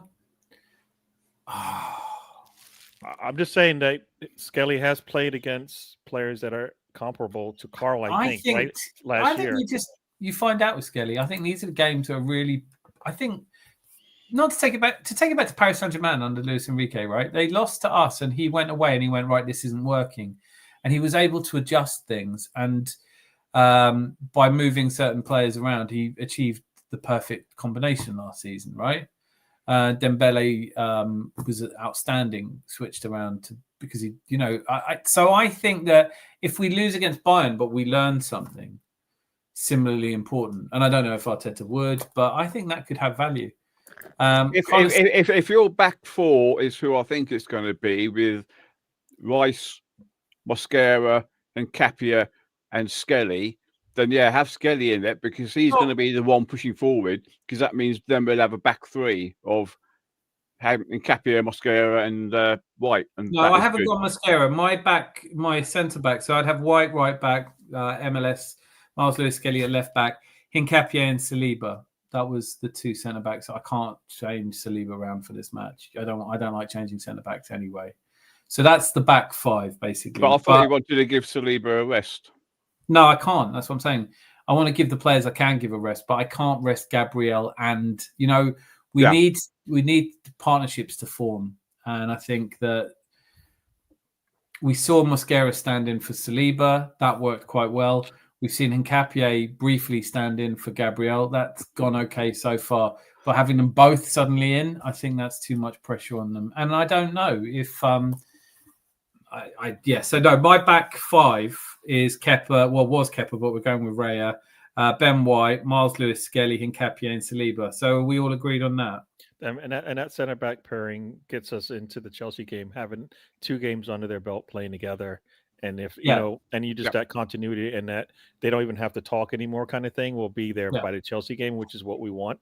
Yeah, right. That's such an important point, because there's, on the opposite side of wanting to rest players, there's also needing players to get minutes together so they know what they're doing, what they're about. That's a great shout.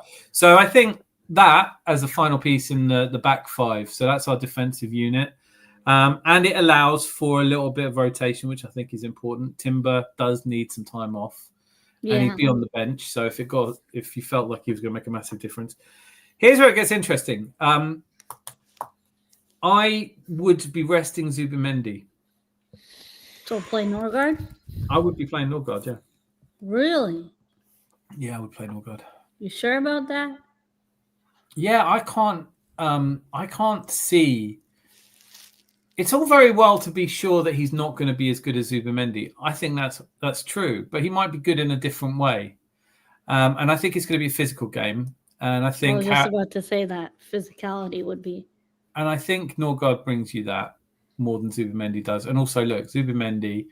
Actually, can I come back to you? Gary, I want to start with you on this one, because we were talking about, you watch a game and, like, obviously there's young people who say, I saw every inside pass and every forward decisive MP XG 19, and you're like, I can't follow. Did he play well or not? So there are players though.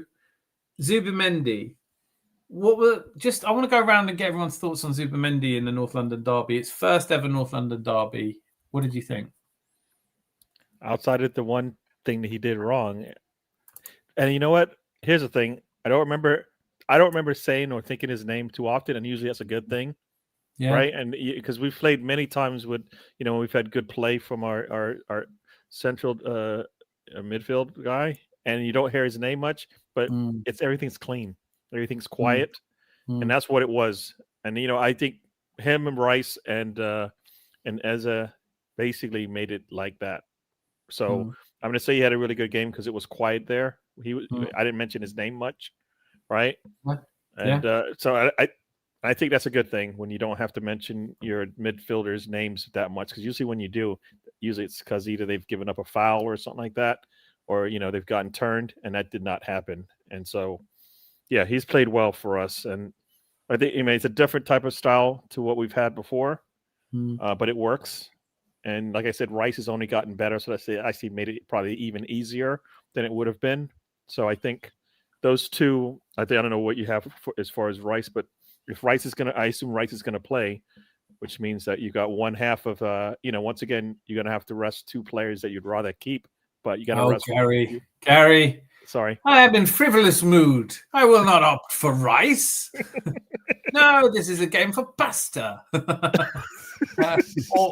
or whatever it is. That probably would have been paella. No, I'm going. I want to come back to that. Melina, though, what did you think? I mean, first of all, how do you feel about Zubimendi in general? And what did you think about him in the North London derby? For me, in general, he's one of the signings I was really impressed with this season.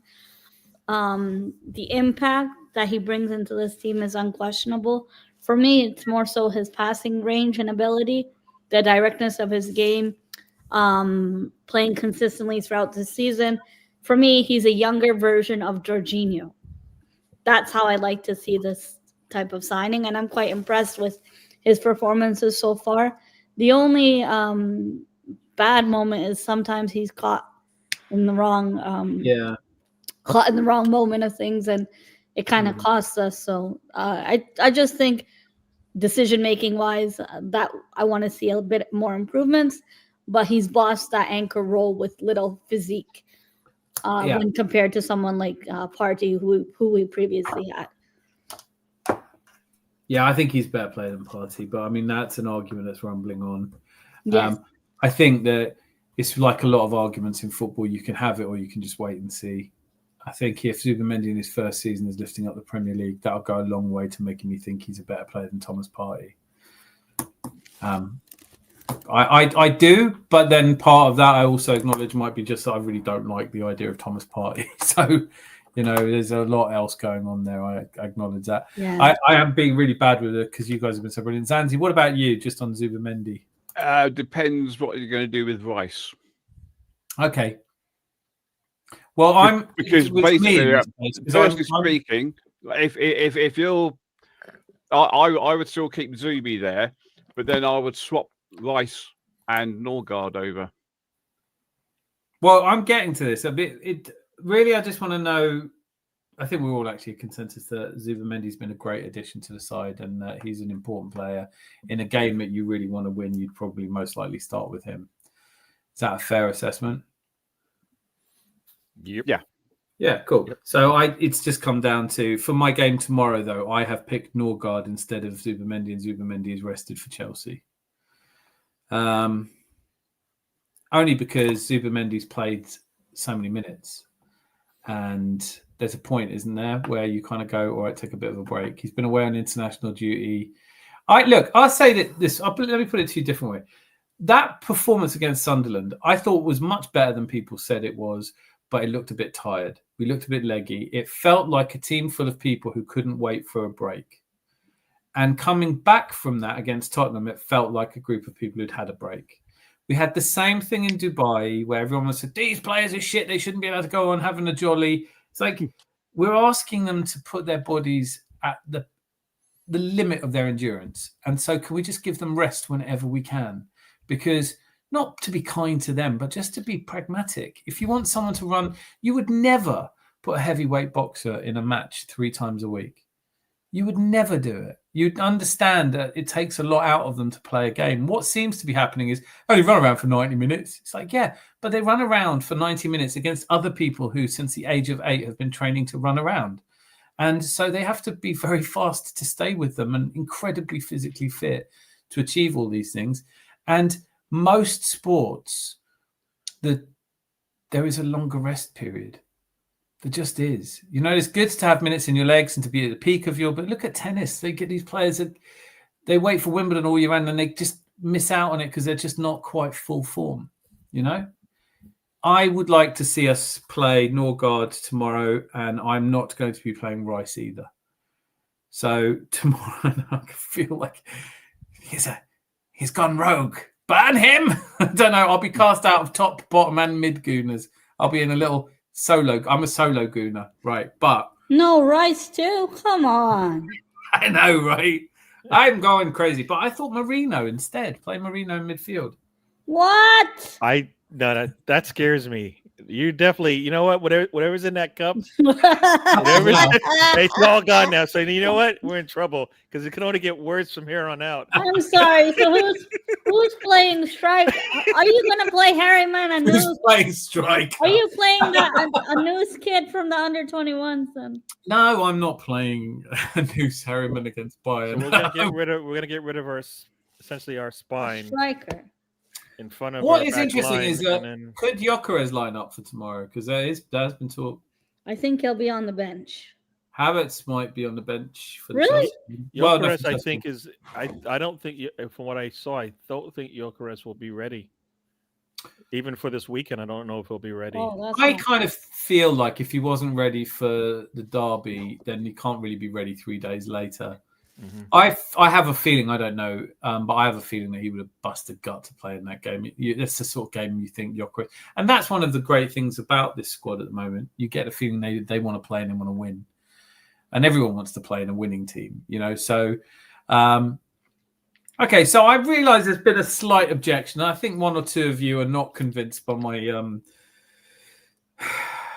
defensive midfielder is Norgard. There's no argument there. He's exceptional. And then just have there is an argument with Zubi there. There's no why. Would you say that? Because I think you got to keep Zubi there and swap Rice for Norgard and still keep Marino up front. So then who's the other midfielder? You can put Eze there because Okay. he hasn't played Odegaard. every Sorry, game. Odegaard's definitely on the bench tomorrow, at least.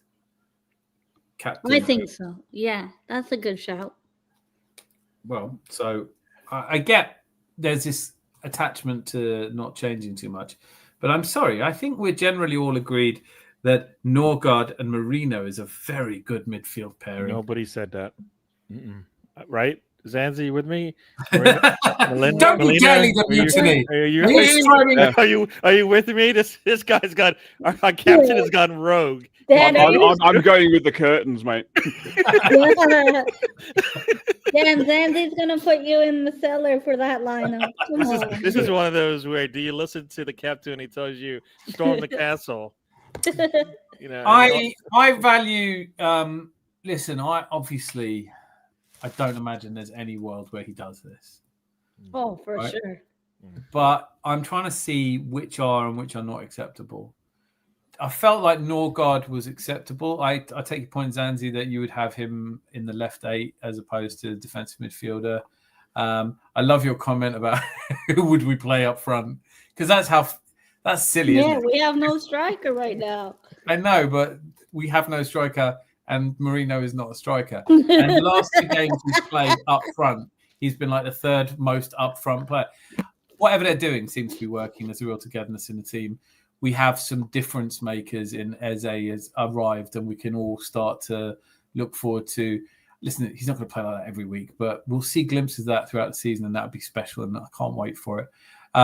Odegaard, before he had to go off injured again the last time, was starting to show glimpses of what we'd seen from before. Martinelli, really exciting this season. Where it comes to, though, is I was saying that I would play Norgard and Marino, and the other midfielder would be Eze still, because he hasn't had quite so many games, and because you almost kind of want him to fatigue, so you have a reason to bring Odegaard in, right? Because I don't know how you resolve that problem right now. If all of the players in our squad were fit, that's a good problem to have. Cool, hugely good problem. Absolutely, could not agree more with you. The point is, how do you resolve it? That's Arteta. That's why Arteta makes the big bucks. Well, I mean, you have to rotate, and I've said that for many, many years with Arteta. Please rotate, and you know what? He'll only do that if he's confident in his players, and we know he's confident in Erdogan no matter when he's ready to come back. And Eze has all he's done is said, "Coach, I get minutes, I get starts, right? When I'm ready." I mean, he doesn't even have to say it, does he? It's a mural. Yeah, I've got mural. Have you got mural? So I think they'll play. Whether how he decides to use them will be, that's the big question, listen. they will play. We want to see them both on the pitch at the same time. It's just who you drop. But so anyway, with Eze in my midfield of Norgard, Marino, and Eze, the front 3 positions, I think Trossard as that false 9. I look. We played Marino up front, but we didn't really play Marino up front. He wasn't up front. What a ball from him though for the first goal. What, like when that ball goes over the top, you're immediately looking at who did that? Who did that? And I was like, oh, is that Zubi? That's such a Zubi move. Brilliant. And then he goes to Marino. He's just got that face where he just pops up doing amazing, majestic things and goes, yeah, well, what? Yeah. Love him. But we are now agreed, I think, on the midfield of You can see what I'm doing. I'm trying to say, work I know out. you can't. You keep saying that out loud, and it's falling on deaf ears. Nobody believes you. But there is a point I'm making, and the point I'm making is that a lot of the Gluminati are making their headlines at the moment. That Martin, that Mikel Arteta is overplaying certain players, and that Saka's never been the same since his injury. You know, Ben White destroyed him, and there's all of this talk, and I think part of that comes down to Saka is playing every single game. You know, he's playing every single game. He goes away on international duty and plays 90 minutes. He's getting 90 minutes 3 times a week. At what point would you expect him to just need a break? And I'd rather save that up rather than have it forced on us. So, yes, the game against Bayern is important, but the game against Chelsea is, by comparison, absolutely vital. Because we can lose the game against Bayern, dust ourselves off, and it hasn't changed anything. But we could lose to Chelsea, and it puts us in a position this season I don't really want to be in. You know, they've got a little run in them. They've got a little charge in them, Chelsea. They may not be really title contenders, but they've got a run. They could become problematic. I think we'd all have to agree that, wouldn't we? Yep. Good. Well, then I will push ahead with Norgard and Marino and Eze. Wait, it's like you're hold claiming on. it, so that's good. The Dan, we're consensus getting the over here says pitchforks. no. We're getting the pitchforks out. He has to keep. First, he was saying we, and then he realized I better just say I, because it's not going to. Not everyone is a visionary, Gary. Not everyone is a You visionary. are definitely So Dan, beyond. you're sticking to the executive decision of no striker and Marino in midfield. No, I'm just asking. You know what it is? I completely get your points. There are players. I'm trying to examine how deep our squad is really, because if this was a knockout game, there's no chance I'm playing Marino and Norgard. Like, not in a million years. But part of that is because I haven't seen anything to make me feel like they'd be good. If you've got to give them a chance, and when Yeri played, I probably felt like that. Let me go through some of these comments, though. Motley Texas now has remained in the top team. I have no idea. It's a mystery. Perhaps he's some compromising picture of someone. I don't know who you guys are talking about because I've gone past it. You are no longer invited to Upamancano's Christmas parties. We're not conceding more than 2 to 1. I don't have the ability to hand out a shillelagh. They do, man. They really do. Dortmund look tight. Kepa, yes. See, Jose knows. Slowly, we don't need to win away at Chelsea. Just saying we are top. Yeah, but I take a draw. I'm gonna. You put down a marker if you win all 3 games, right? Yeah, of course. Yeah. But you can't. But you can't drop the Chelsea match. You know what I mean? Like, because you've got either players hit in red or players out because they were taxed in the first 2 games of the run, right? So we, like you said, I believe that the 2 bookend games are very important to us. The one in the middle is like you said, it might be do we have what we need as a squad, right? Because a lot of players are going to play that are not going to play in Chelsea match. So, yeah, no. I don't know. Like, some part of it is you can rotate, you can over-rotate. Sometimes you take something. I mean, this is all handled by people whose job it is, and they earn a lot of money. So hopefully they're making good decisions. I guess what I'm shining a light on, though, is just how easy it is to criticize when he doesn't rotate people. But it occurred to me recently that every time people say doesn't rotate, go, well, which game would you have looked at Rice out for? Would you have not had him play in the North London derby? No. We saw how difficult the challenge at Sunderland was. If you start dropping players, you're a dickhead because you're dropping the good players, and that's why you lose. If you keep them in, they do get injured. We have had injuries. We are dealing with injuries, many of which are muscle injuries, which speaks to stress. It speaks to overuse. It speaks to overload. And if that's the case, at some point I want to rest Saliba so he doesn't do his back in again and have to be out for 6 weeks. Yeah, I hear you. I just think if that was the case, and if you were looking at a stretch of games and you saw these 3 games in a row, you would plan ahead for that. Yeah, wherever possible, definitely. Because these 3 games, no matter how we came into them, would be critical. Because we've had these 3 game stretches in many a season, and in all of those seasons when we had a 3 game stretch, that if we played really well, we get where we want to go. we've done poorly so far. We've Not every time, but yeah, you are right. There is a Yeah. trend. I mean, I'm thinking there was a time last season where we did do well in the 3 stretch. Yeah. But you're right. There are these little clusters of every season where it's really on top. Well, this one puts a marker like the last time we played Bayern with. Remember we played Bayern and we had Villa in the middle. We didn't win any of those matches, right? Yeah, and that pretty much killed our season. The worst thing about that though was it was one of those games that we have under Arteta, whether you love him or hate him, but you do sometimes get these games where the players come out and sort of walk about and they don't look like they know how serious it is. Oh yeah. And that was the Bayern game. That was like, you're talking Bayern away, right? Yeah. Oh, guess which dumbass decided, let's go from Canada to go to this game. Oh my God. Yeah, but I will say this, Munich is beautiful. Oh yeah, it was a great trip, but come on, what kind of performance was that? Yeah, we weren't ready. But you know what? So, I mean, leaving the joke sort of picking a team aside, let's assume that he's going to go with Raya in goal because there's no reason to drop Raya for Kepa. It's not like Raya's had a lot to do. If there's one, it's probably more stressful sitting on the bench. Yeah. You know the most exercise he got was when he had to run for that lob. And then after that, he was like, are we done yet? So he's definitely playing. And I think you stay with Julian Timber every moment you can at the moment. He is playing. He's playing himself into legendary status. If he does lift a trophy, a Premier League, maybe 2, something like that, maybe a couple of cups in the Premier League, you've got to put him up in the conversation. He's just so reliable. Fast, strong, high IQ, great technique, fight an engine on him like nobody else. Break the bank to sign him.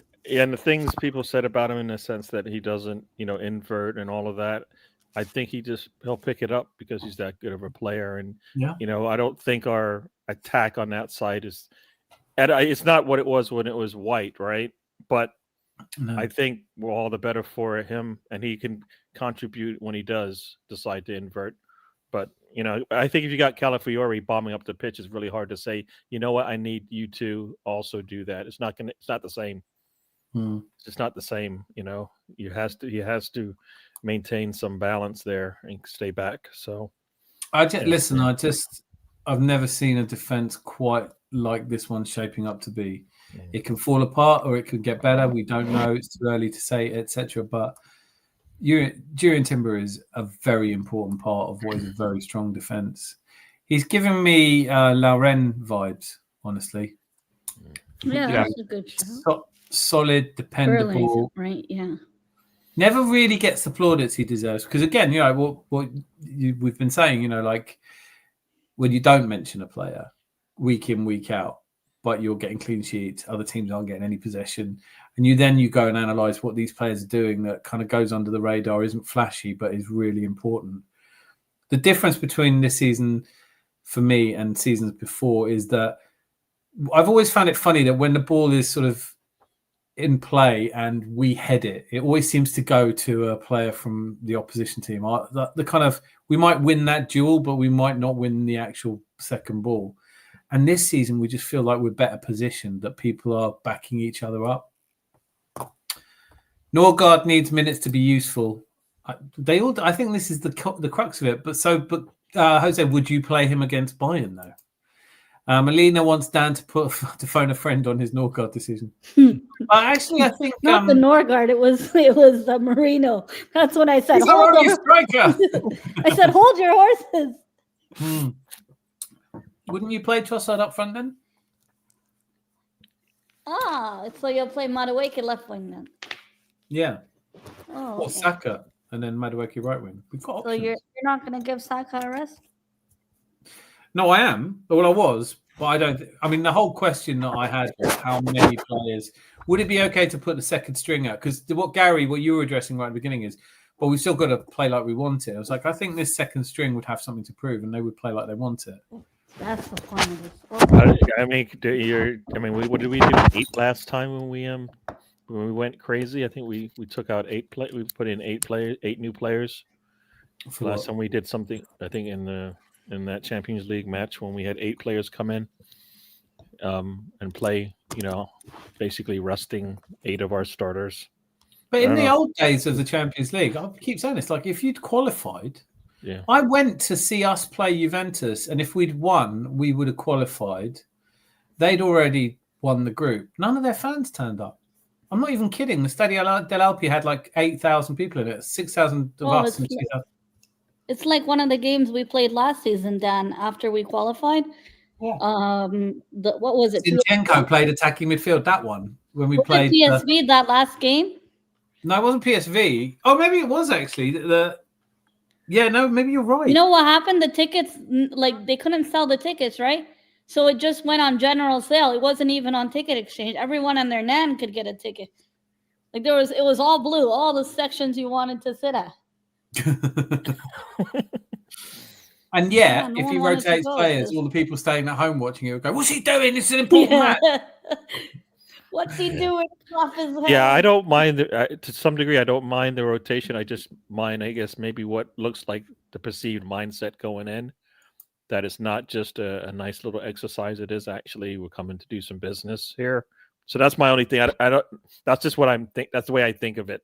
Sometimes when I look at it, like the way that we're playing, it's like, did he actually give them instructions to maybe try to get a win out of this, or what? Because it doesn't look like these guys are either prepared or I don't know if doesn't allow them to. Gets made of that, Gary. I think like it always implies the players are sort of automaton.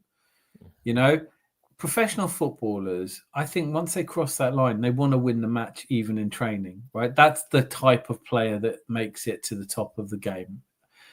And I think that saying, does he send them out there to win? I think even if he was really calm, like Arsene Wenger used to be really calm, he used to go out there, play your game, you won't have anything to worry about.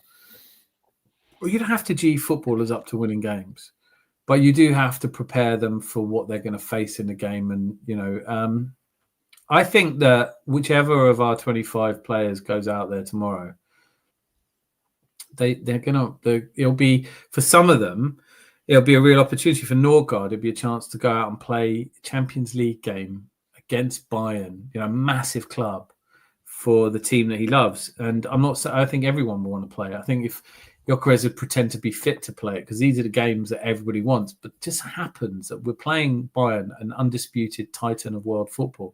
But we're playing them in a game that doesn't really matter that much to them or us. So you're not going to get cup final, do or die. People are going to pull out of challenges a little bit more. They are going to preserve themselves a little bit more. They are going to still want to win, but they're not going to die trying, I don't think. Is that a terrible thing? No, I just meant, and with that in mind, the fact that I feel our defense is one of the best, no matter who we have out there, gives us the better chance.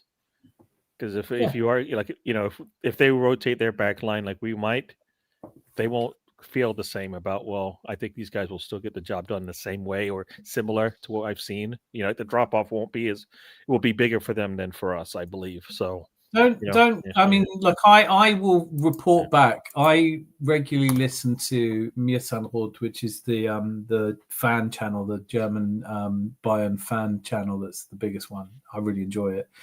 And when we played them before, they were like, "Yeah, we'll beat Arsenal." They didn't even regard us. They were like, "Yeah, no, we'll go past Arsenal. They've never done anything against us." I think this time it's different, and I will check and get back. But I think this time they see us play PSV last season. They see us play Real Madrid off the park. They see us, to Atletico Madrid, a famously difficult team to beat, and they got humbled. They got humbled worse than Tottenham did. And I think Bayern look at that and go, yeah, this is the kind of team we're probably going to play in the quarterfinals or semi-finals or maybe even the final. Do we need to beat them today? Do we need to go full tits? Are we going to hold something back? I don't know. But I think for me, the most interesting question is, I feel there's a lot of people contradicting themselves, saying that the biggest problem with Arteta is he doesn't rotate. And then the minute he does anything rotational, it's like, well, what's he doing? This is too important a game. And I think you just have to know from the past experiences of the title, every game's important. There are no unimportant games. You're not going to find them. They're not there. There are games that you think, oh, we should easily win this. But if you go into it with that attitude, you don't win it. I absolutely expect us to beat Brentford at home. Absolutely expect it 100% of the time. But would I rotate a full 11 players? No, probably not. Because every game is important. The minute you do that, it starts to go. Confidence is a very fragile thing in football. It can go in one game. Look what happened to Tottenham. They were so full of confidence. They came to us, and now it's like people want the manager sacked. Chelsea right now are surfing a wave of confidence. We are going into a Chelsea match against a team that is going to come at us, which may be good for us, actually. But that confidence, if you've rotated a lot, like, do you remember do you guys remember when we played Manchester City in the FA Cup? The first season, we looked like we might do it just before the World Cup. And we dropped so many players, about 5 or 6 players, and went up to, and almost, apart from Ake scoring the winner, we almost held them to a draw. And that, even though it was a defeat, felt like quite a bit of a boost, because we're like, see, even our second string's okay against them now. And they were really trying, you could tell it. Could that be an advantage? Even if we lose to Bayern, we put out 11 players like the ones I've just listed, and they hold them and it's a 1-0. Do you just take a lot of confidence from that, or am I just talking shit now? You're not talking nonsense. I think it's. I mean, that's why I said the two big things about our team is defense and depth. Right, I think we're solid on the back, and we have depth now. So everybody's there is a difference between the ones and the twos, right? But we've got solid ones and twos these days. So yeah, no, it'll be good for them. They will go, as you said, they'll go out there to play and win. If he puts 11, if he puts 10 new players out there, or whatever the number is, they will come out to play. It'd be good to see. And if we do get the surprise win and we go into the Chelsea match and get that win, then the mark has been put down to everybody. You know what though? It is just, this is league title. This is what it reminds me of. It reminds me of 91. You cannot. You're absolutely right. Because the confidence you get, the aura that you take into games, the way teams come out and defend. I mean, Thomas Frank's played us with Brentford. He hasn't done terribly, hasn't done brilliantly. But for him to come out and be so defensive, so completely dominated from the get-go, be really interesting. I don't think Bayern will do that. But Chelsea, for all their bravado, and we're going to beat you, I think if we get an early goal, most teams we're up against go, shit. We've got to score against Arsenal. Yeah, who's Eze, all right? Yeah. We've got Xavi Simons. I think you guys are in trouble tomorrow. I think you need to bring back Sterling. I think you were right. Benny Gidan, I've seen loads of good comments. Sorry, I've been jumping past. I haven't been doing my job. But Arteta is not making 2 changes in the back line. I think you're right. And yes to Louis Skelly. Richard Andrews, great to see here. Right, so let me go through. I think you guys are in trouble. I've read. If Arsenal are smart, we gave Skelly Bayern homework from a week ago. Yeah, I think so. I'd like to see Miles Lewis Skelly. It's a World Cup year. I don't want him to be worried about his place. So then this isn't a Carling Cup game. But this is, I'm not making any headway with this because people are saying to me it's not a Carling Cup game. In a Carling Cup game, you get knocked out, you're out of the cup. This is arguably less important than a Carling Cup game. We've played 4, got 12 points. We need 15. We've got 4 games to get 3 points. It doesn't have to be Bayern at home. Oh, last season, 8th place had 16 points. That was Villa. Yeah. 15 points. I would say this season, looking at the way it's set up with teams that, just that would seem to me the logical place to draw a line. 16 points is a definite. So do I think we can go away to Club Brugge and get a draw? Yeah. Do I think we can get a draw against Inter? Yeah, at a push. It was close. It's always close. They're not in the best form. But Kirati, or what the fuck they're called? Yeah, I think that's 3 points. Ship it. I'm not worried about... Where is that team? Kirati. That game is Kazakhstan, Kairat. That's cap. We're playing. Oh, where they are. Oh, okay, but we're is that playing the Kazakhstan team? Yeah, that one. FC What you just Kairat. said. Yeah, I think we could get 3 points against a team that you could have made up and I wouldn't know. Do you know what I mean? It's like, imagine if that game was away from home. Oh no. Well, it's weird actually because when I looked at the BBC website, they said we were playing them away. I thought, oh bloody hell, that's going to be really cold, isn't it? And then Melina said, no, we got them at home. And I checked again. Yeah, the BBC had fucked up. What did you say and that? we are Where at home. did you say that team's from? Kazakhstan. Kazakhstan. Yeah. Where is that, Miss Melina? Using your power of geography. You know me and geography are 5 and 6. Somewhere in Asia. I think it's near Afghanistan. Yeah. It's a close one, isn't it? Like if it's got a stand at the end, you've got a rough idea. All right, here's how tough it will be for us. This team. Do you want gloomy? Hang on. Do you need gloomy music? I've got it. Yeah, hit it. This team has scored 2 goals in the Champions League. Any noteworthy players to be scared of? Anyone who's a threat? Alfred Arad has scored a goal, and Ed Millicent Filho has also scored a goal. He's from Brazil, though. Oh, I love him. So yeah, who's their manager then? Who's the manager? Alan Brush. Oh. His name's Alan Brush. He used to be he's a mild-mannered janitor, worked at a school in Ealing. No. But it turned out does it matter? It's Rafael Uraz Bastin. So what do they do with Alan then? Is he Yeah. What happened to Basil? Boom, boom. Chelsea game has a lot more to play for. I agree with you. I totally agree with you. Who said that? That's a great comment. Jose. Of course. Lol, Norgard is a little version of Lurpak. Norgard isn't playing unless maybe towards the end. We got Tyrell in the house. This is you guys. Dan's been drinking the trip twice again. Yeah, fair enough. Norgard. I call that bar squeeze. You know, it's the overflow. Squeeze, yeah. You just it's usually a towel and take the towel and they squeeze it into a glass and then you serve it to your friend that you don't like. And then there you go. That's all of them.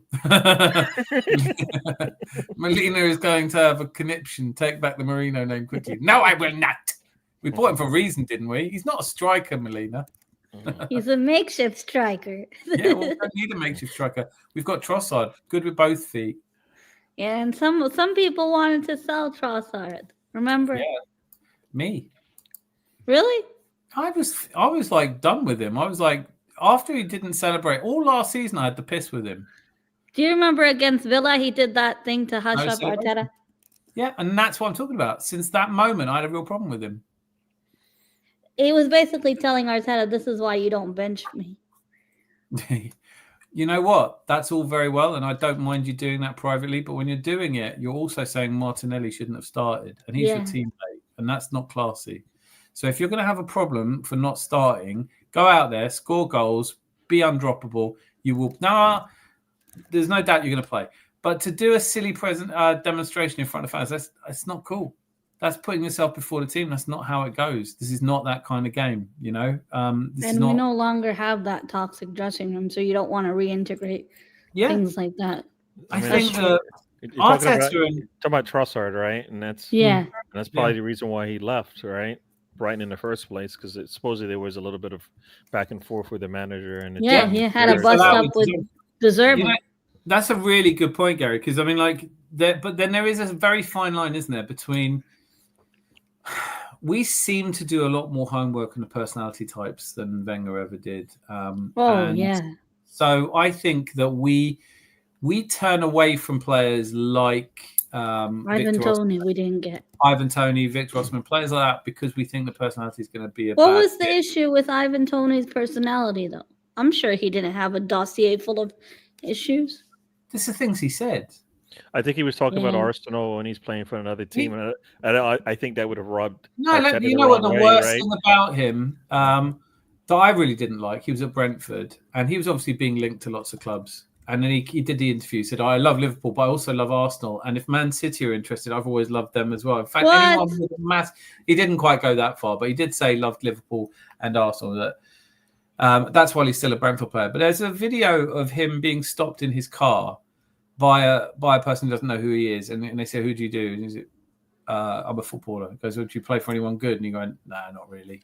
like that. Oh And I my just God, that's not nice. that's an ego that you don't get me wrong. I love those. I loved that Eric Cantona had the massive ego, but I loved it because he did things on the pitch where you go, yeah, it's good to have an ego. Your Ibrahimovic backs it up, like your goals on the pitch and your work rate on the pitch. Backs it up. You have to back up your chat, right? No matter Yeah. what. Ibrahimovic, when he landed in Los Angeles, had taken a full-page ad out, like to the people of Los Angeles. Ibrahimovic is here. You're welcome. You know, like that. I don't mind because you get on the pitch and you go, yeah, no, he's a bit special. Oh, he was Ivan incredible. Toney. I was doing my nut for a season where people going, we should sign on 20 goal a season striker, 20 goal a season. It's like he's only ever scored 14 from open play. He scored 6 penalties, but he wouldn't be getting any more penalties at arse than he is. Ivan Toney was just a fucking nightmare when people said we should sign him. Well, no one's talking about him and that John Duran anymore once they're at Saudi Arabia. No one's talking about Ramsdale either. Where's Ramsdale gone? Although they are starting to talk about, this worries me, Melina, I know we've talked about this in the past, Mario Kosciuszko starting to... Oh, yeah. Shit. Yeah. We shouldn't just have a buyback clause. We should have a van with a net. What a shame, huh? We got rid of him.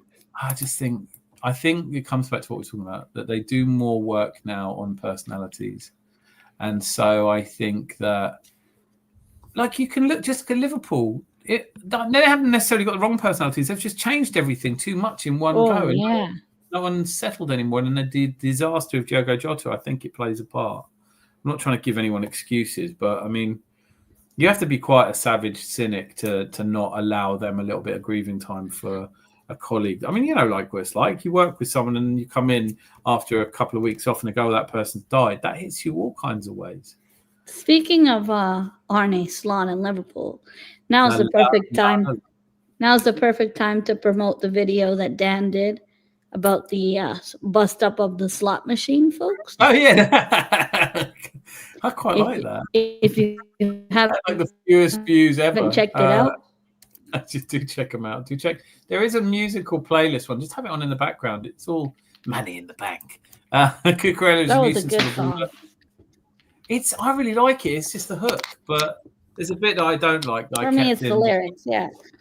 Yeah, I just like it because it's meant to be stupid. You never walk alone till you walk alone, and then you feel alone. It's like, you know, like when I do them, I think if it makes me laugh, that's half the battle. Sometimes that's all I ever win.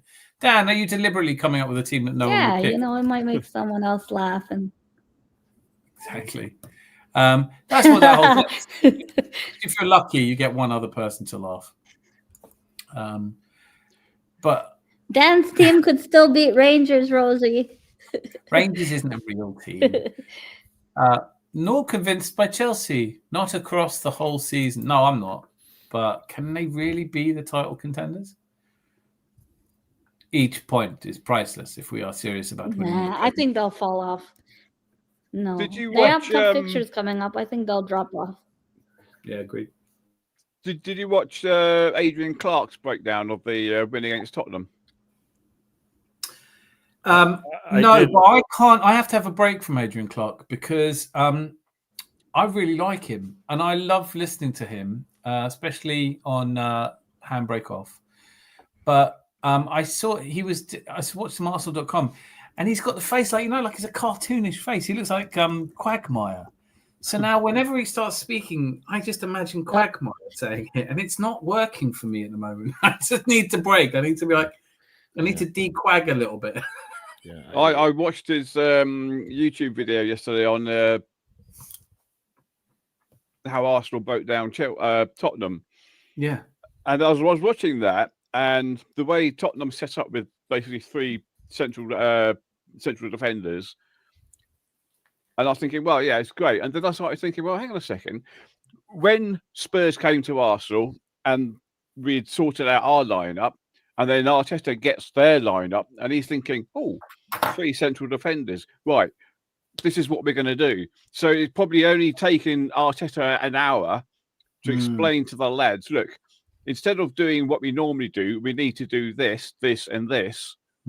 Because he was saying that Mourinho and Eze were playing like two false nines. So you had the back five, then you had Eze and Mourinho, and then you had the midfielders for Tottenham.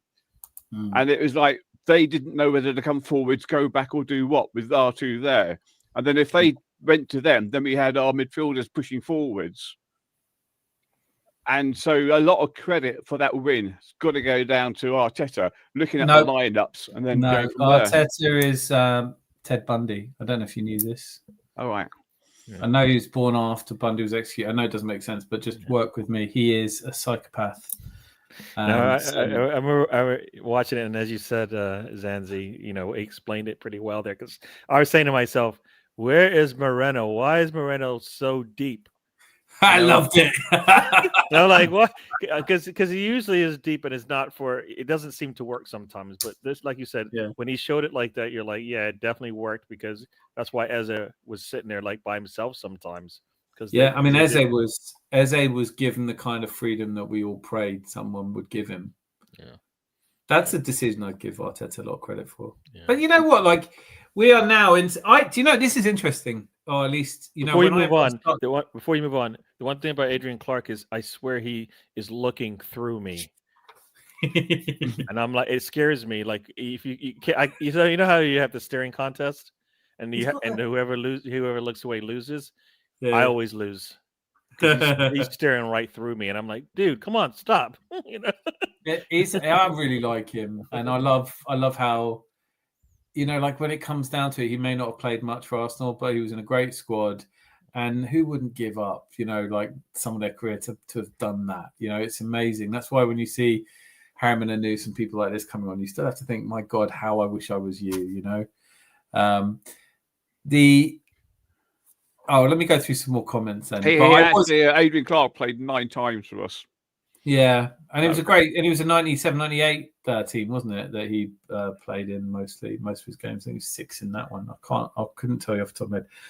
But this got me thinking. I was doing some like going back through the archives and looking at patterns of play, and the perennial question, not to bring it up because I don't really want us to discuss it in that sense, but people, there is a certain kind of Arsenal fan, Illuminati, excuse me, who basically will go on about the past and say, oh, it was better then, our standards were higher.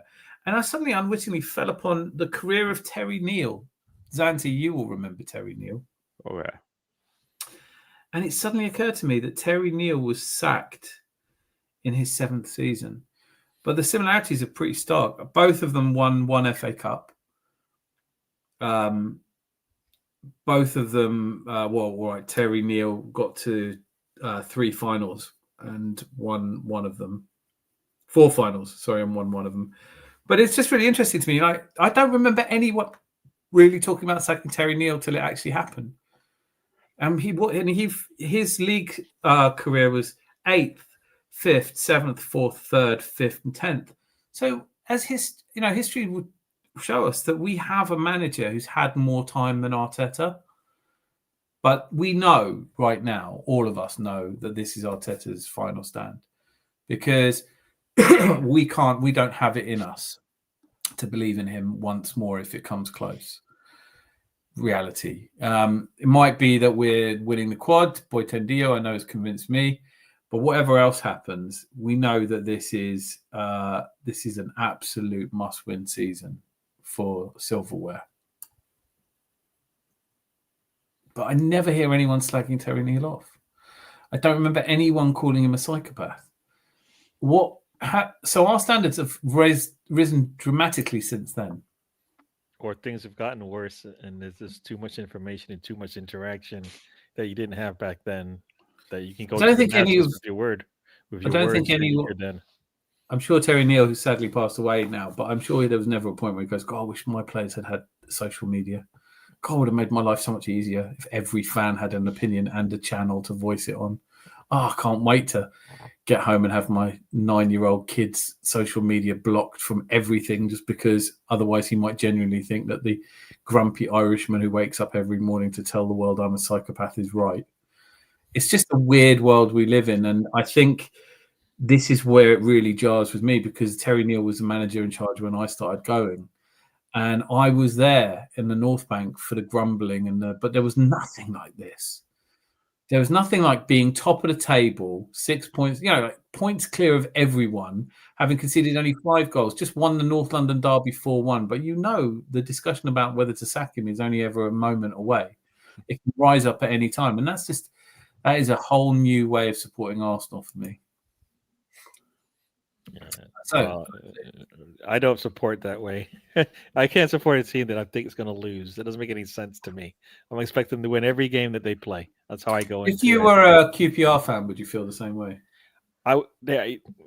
It probably will weigh on you for sure. I think it might. I think it's all very. I think this is highfalutin stuff right now. If I was a Hull City fan, I would say, yeah, but what if they don't win for like 3 months? Well, then I'd be really, what? What do you mean 3 months? Yes, some teams don't win for 3 months. That's. Yeah. It's hard to imagine, but you can imagine if you're a Reading supporter and you're watching the FA Cup getting drawn for the 5th round, and you're thinking, right, and the draw is ball number 1. That's Arsenal.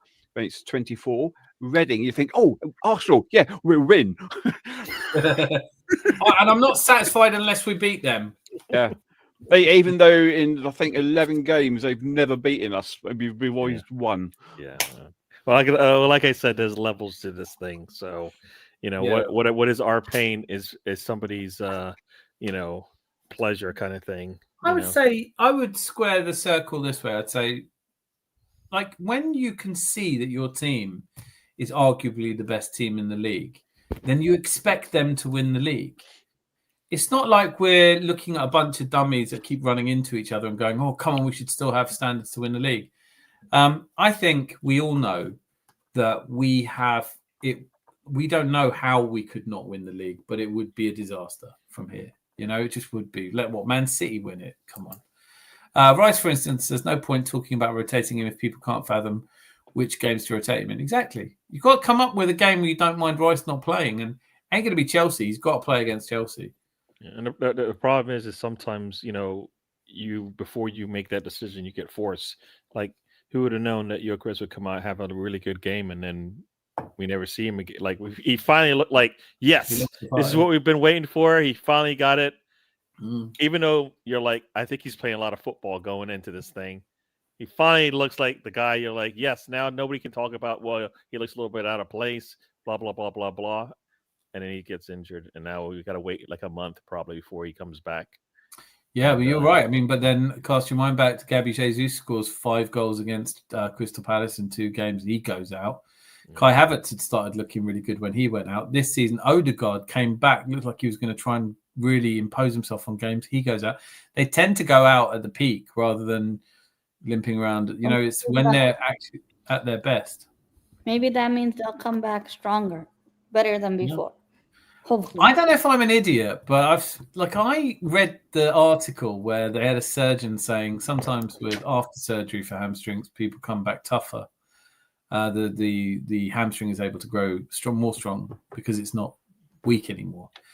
And I've had so many people laugh about it. Oh, have you heard that? Oh, it comes back stronger when you tear it. I think, am I just being really naive? One of those is true. I have no idea about sports science, but if you've had a hamstring, because there's so many people out there at the moment that are saying Saka is past his best and he'll never reach the heady heights again. And then I think he seems to be really good. I don't know if I'm missing something, but if it's just he just plays different to the flashy players, right? That look like when they compare Arteta, when they compare Saka to all these other players, it's because they're like doing all these crazy things with the ball. He's just like, he's so monotonous. You know what's going to happen, but guess what? You can't stop it, right? It's the best thing when, like, you know what? You're going to bring 1, you're going to bring 2, you're going to bring 3 players at him, and guess what? You're still going to not get what you want out of it because he's better than everybody, whoever you bring at him. It's very much like Arjen Robben when he was at the peak of his powers. Like, you'd know he was going to cut inside, you'd know he was going to left foot curl the ball past the keeper, but for some reason it was just a magic move. I think, but like to what we were saying, look how good Bukayo Saka was doing in terms of assists and goals at the start of last season before he got injured. It was arguably the best he'd ever played. We have to be ready. We have to accept that Gabriel's injury is not as bad as it could have been. We could lose Declan Rice for a season. We could lose Saliba for a season. We could, God forbid, we lose one of these players for a long time or a couple. We have been going through this for the last couple of years. There's been injuries, and whether or not people let you use them as an excuse, the point is if you usually have 25 players to pick from and you suddenly only have 17 to pick from, that is a disadvantage relative to having 25. And if you can't accept that, then it's just partisan nonsense, isn't it? Before you move on, I've got a query on this ligaments getting stronger. Tendons getting stronger. No, not ligaments or tendons, muscles. The muscle of the hamstring. Right. Okay. Because I know bone will. If you break a bone and you break your bone again, you're not going to be breaking in the same spot because that bone has actually got stronger because it puts a layer of bone around it. Yeah. So, and we know that basically growing muscles is about tearing them and making them grow back stronger. So the whole principle of weightlifting is that you tear the muscles, then you rest, and in the rest period, your muscles will regrow and they will regrow ready for the challenge that tore them before. So that's how you bulk up.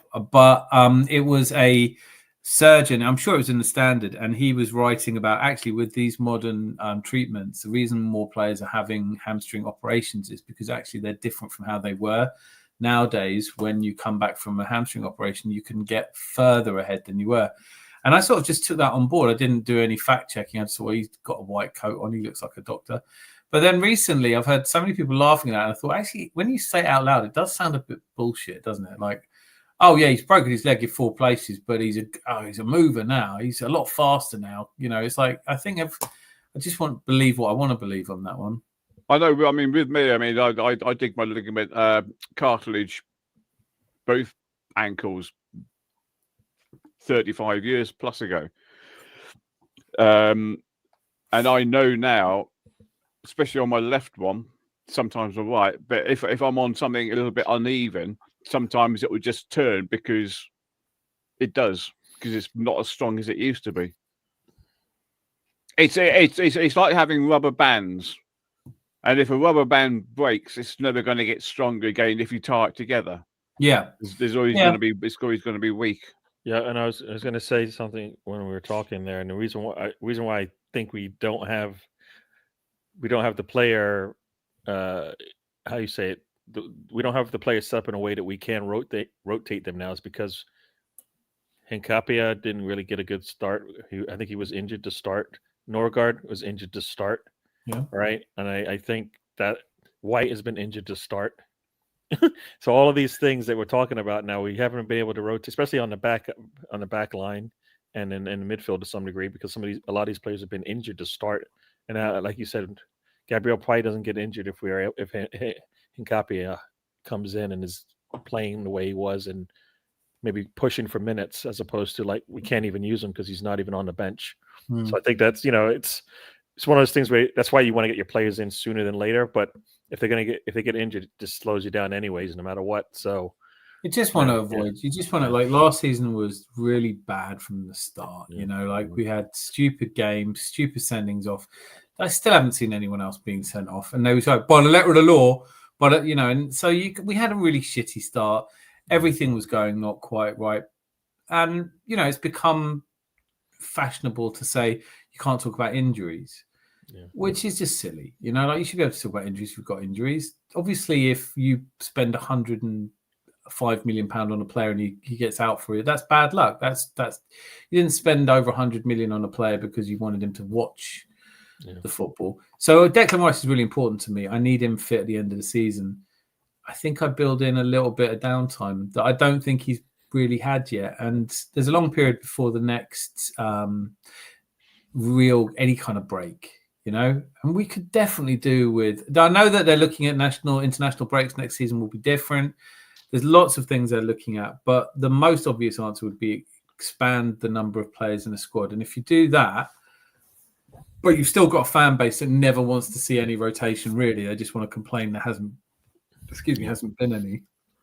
You brought up red cards. You think Ghana should have got the red card I know it was violent conduct by the letter of the law, but do you think he should have given him the red, even though, I mean, it's his own teammate? What the fuck was that? Like, what? Like, first of all, I remember Kieran Tierney and, God help me, what was his name? Kieran Dyer and who the hell was it? Leeds that had a scrap, and I think Lee Boyer. Lee Boyer, yeah. But that was a proper. That was a proper fight. That was. Yeah. This was like, like I should just send everyone off. Everyone who watched it, right? We're all going off. This is too much. You've brought games dispute. How stupid! But they won the game, so who cares? Yeah. But it's funny, the fact that he got sent off for a little slap like that, yet Sunderland player can elbow one of our players in the face and nothing happens. There is a lot. I have sympathy for situations where you can't tell if it was intentional or not. There's an elbow. There isn't. The one against us. Who was it that went up against us? And well, that's natural when you're jumping to go fucking have someone. Do you know what I mean? And it's like, we know where we are as fans. We've been prepped. The last 3 seasons haven't been PTSD. They've been training. We have been trained to know that we'll be accused of over-celebrating, under-celebrating. Too many players, not enough players. Spend too much money, not spent enough money. Too many strikers, not enough strikers. Every fucking thing that we do will be wrong. And when we win the Premier League, everyone will say it was a shit season. Oh, well, you didn't play anyone good. And also you scored a lot of goals from set pieces. And actually you were really boring to watch. And all of these things will matter to them. And they will imagine, and they will keep throwing them at us like any of us are going to give a hot. No one's going to care the slightest come May the 27th if we've won 2 trophies and we are finally getting to take the names of all the people who said that we weren't good, that we were serial bottlers. All of those conversations about, oh, it's been ages since you won anything, like we don't know. Like some Nottingham Forest fan goes, well, when was the last time you won a trophy? And you go, don't join in the big boys conversation just because you got promoted and stayed up so far. Like, all of these little waspish clubs with the nouveau fans, we will finally put that to one side. And I don't give a shit if I said as people, we all love our football. If I said objectively as you can you tell me the one league that somebody won that you didn't think they really deserved? And the answer is no, you can't. Because even though I didn't think Liverpool played well last season, they were still the best team in the league. I'm just waiting for Rosie to put Celtic. She doesn't know about Celtic being the best team in Scotland. Yeah, that's why they shouldn't have won the league. But if you're talking about fights, I know Colliston put down there the best one was Dyer against Boyer. There's a better one than that. You have to look at it. It's Lee Francis and Norman Hunter. That was epic. What was the Charity Shield one where Liverpool, is it Keegan and Bremner? And they just had a set to community Charity Shield, total punch up. When people used to punch each other, now they don't. It's like when you watch Keegan and who? Billy Bremner. Yeah. Who was it? I don't know. All I can remember is Billy Bremner was. He's a bit like Alan Ball with a squeaky toy. I don't think I've ever heard. I can't say I've ever heard him speak. Isn't that funny? Apart from in that film, That Damn United. Speaking of films, it would be nice to do another movie quiz. Not rom-coms. Well, do you know what? I'm not averse. I think even Rosie commented saying, "Can we do a movie quiz that's not rom-coms?" She got tired of winning. Well, it isn't. It's not really winning if no one else is anywhere near you. Like nobody even turned up. They did a Middlesbrough. They were like, "We haven't got enough players. We're not coming." All right. Well, there's 3 points then. Yeah, we'll do another. Perhaps Friday. I'm still working out what nights work. Thursday, Friday, Sunday, and Tuesday feel set in stone. But whether it's Thursday or Friday, I don't know. Maybe you should just do 2 a week. I am thinking about it. But then I'd miss you all so much. So short and sweet like me. and what's that? Short and sweet like me. Yeah. And then people came to the conclusion that Rice was a diesel engine and he needed to keep running, and now it's just a useful stick to beat the manager with pending. I mean, you know what? I still find myself. I know I'm not even joking. This is not me joking. Am I the only person who, we beat Tottenham 4-1? I think part of my brain is occupied by what are they going to say now? It's like literally like, what did we do wrong? We gave up the lob. Yeah, that's it. That's fucking it, right? And you could not score a more meaningless goal. I mean, he scored the worldie. I don't remember anyone rushing to celebrate with him. Yeah, he just sort of stands there and goes, "I did that." It's like, I don't know. I mean, nightmare. There should be nothing to chat about. We just get ready for the next match, right? So, yeah, and as you said, they're just saving up the material for later. I don't like that mindset where I have to start saving up like my negative thoughts for the next time something negative happens. Like, I just want to enjoy this one like I enjoyed the last one. So it's funny. It is funny that I always think, what would it be like if you sat next to one of them at the match and you just go, mate, just chill out. Yeah, well, I think we're going to lose badly. All right, well, I heard you, but let's hope you're wrong. Yeah, well, I was right when 24. I've been saying it for the last 5 years, and it's all that kind of stuff. It's like, change the record. In all likelihood, Arteta might change nothing at all from the last game. There is no reason to change anything realistically. The rotation can be done for after the Chelsea game. Yeah, maybe, unless they've played too much football. Maybe not. I don't know. PSV, we beat them 7-1 away. The home match was dead. That's the one. Yes. Yeah, so, God, I'm miles behind. Shit. I'm now going to... Sorry if I miss out some of your comments. 25 likes. Bloody hell. May I be the first to say woohoo? Sandy, would you now join me in a woohoo? No. Woohoo! I love it. We will give Kairat a goal just to give the football world some bogus film to waste their time on. Tyrell Gunner's here. Nice to see you. That's what we did with Tottenham. I honestly don't know if I'm happier that he scored it or not, because I'm like, the sad little look on his face when he's like, why can't that one count? Do you know what I mean? Why can't that be an important somebody said he didn't take his top off, and you know what? And the curse didn't work because they still lost.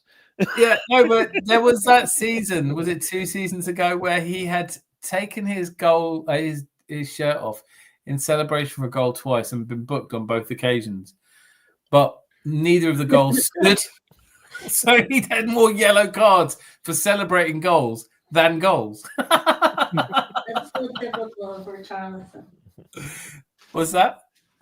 Richarlison. Someone did a meme saying he always scores meaningless goals. So did Harry Kane, though, to be fair. It's when you're at Tottenham, they're all just meaningless goals, aren't they? Oh, yeah. It's the history of the cup. Yes, that's a song that is on the playlist that I went back. Spurs will be Spursy. They had a gift that never stops giving, aren't they? What do you do with the footballs Zlatan can do with an orange? What they do with the footballs Zlatan can do with an orange? Love him. I wouldn't want to have a drink with him, but Kozy Dubry didn't sign because of first team football, then went to Brighton and got shipped to Bolton.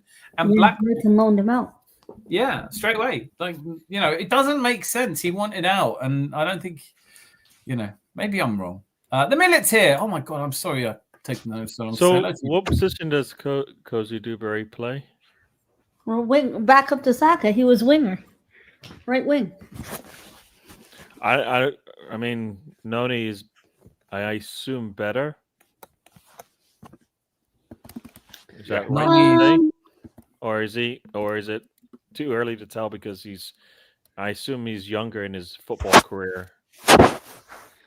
I agree that Noni Madueke is better, but the thing with Madueke is, I guess over Kozy Dubry is Madueke can play both sides of the flank. He can play right or left. Kozy Dubry was fairly versatile. I've seen him play left and right. He was really good, but I don't know. From what I heard was it was down to they promised he would get guaranteed game time, and obviously that wasn't the case.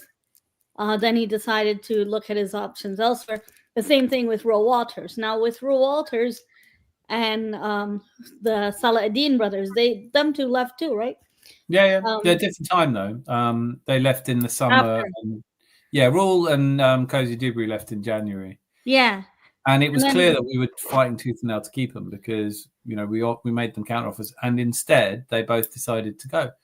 And I understand deciding to go. And when I saw that Cozy Dewberry went to Brighton, I was like, no, in fairness, that's a really good place for him. They'll play him in the Premier League. But they didn't. They shipped him out immediately to Blackpool. Yeah. And he didn't get a game at Blackpool. So had a really bad. Now, is it Bolton? I can't remember which way around it is. He's one of the two now. He's been loaned up. Blackburn it was, wasn't it, that he went to? Yeah. And now he's a Blackpool. Bolton. Or Blackpool? Bolton. I would have to check Bolton. now. I thought it was Blackpool. Bolton. I could be wrong. I think it's Bolton. Yeah, Bolton. Because I know he was involved in 3 goals in one game, and I was like, Yeah, he had a 4GA against Port Vale a couple games ago. So that must two be goals and 2 assists. So you start seeing that, and you start thinking, oh no, you just don't like losing them. But he was a player I liked. I liked Miles Lewis-Skelly best, and then I liked Mario Cozy Dewberry. Then it was in Nwaneri. And also the Millet, I did want to read this out because he did delete a comment on the Walk Alone video I did for Thomas, I suppose Thomas the Frank Engine, but he put a comment which is what was it you said? You said Mark Chapman, you'll have Mark Chapman coming after you, and I was like, who the hell's Mark Chapman? And I looked up, I was like, God, that's quite dark, but it really amused me. But I had to delete a comment on that Walk Alone video. I made a quirk about Mark Chapman, then realised the song had nothing to do with Lennon. It was Marsden, then realised it actually came from Carousel. So You'll Never Walk Alone, but the song isn't You'll Never Walk Alone. Just wanted for copyright rights. It is a brand new standalone song, but with the same... I described it to my partner as it's like a Hallmark card in a pop song. That's my genre, Hallmark. You'll never walk alone until you walk alone. How are you though? Good to see you. Put a comment back. Bones generally come back stronger. Muscles are more likely to come back stronger than not. Ligaments are where things aren't so clean cut, but medical science is getting better with them.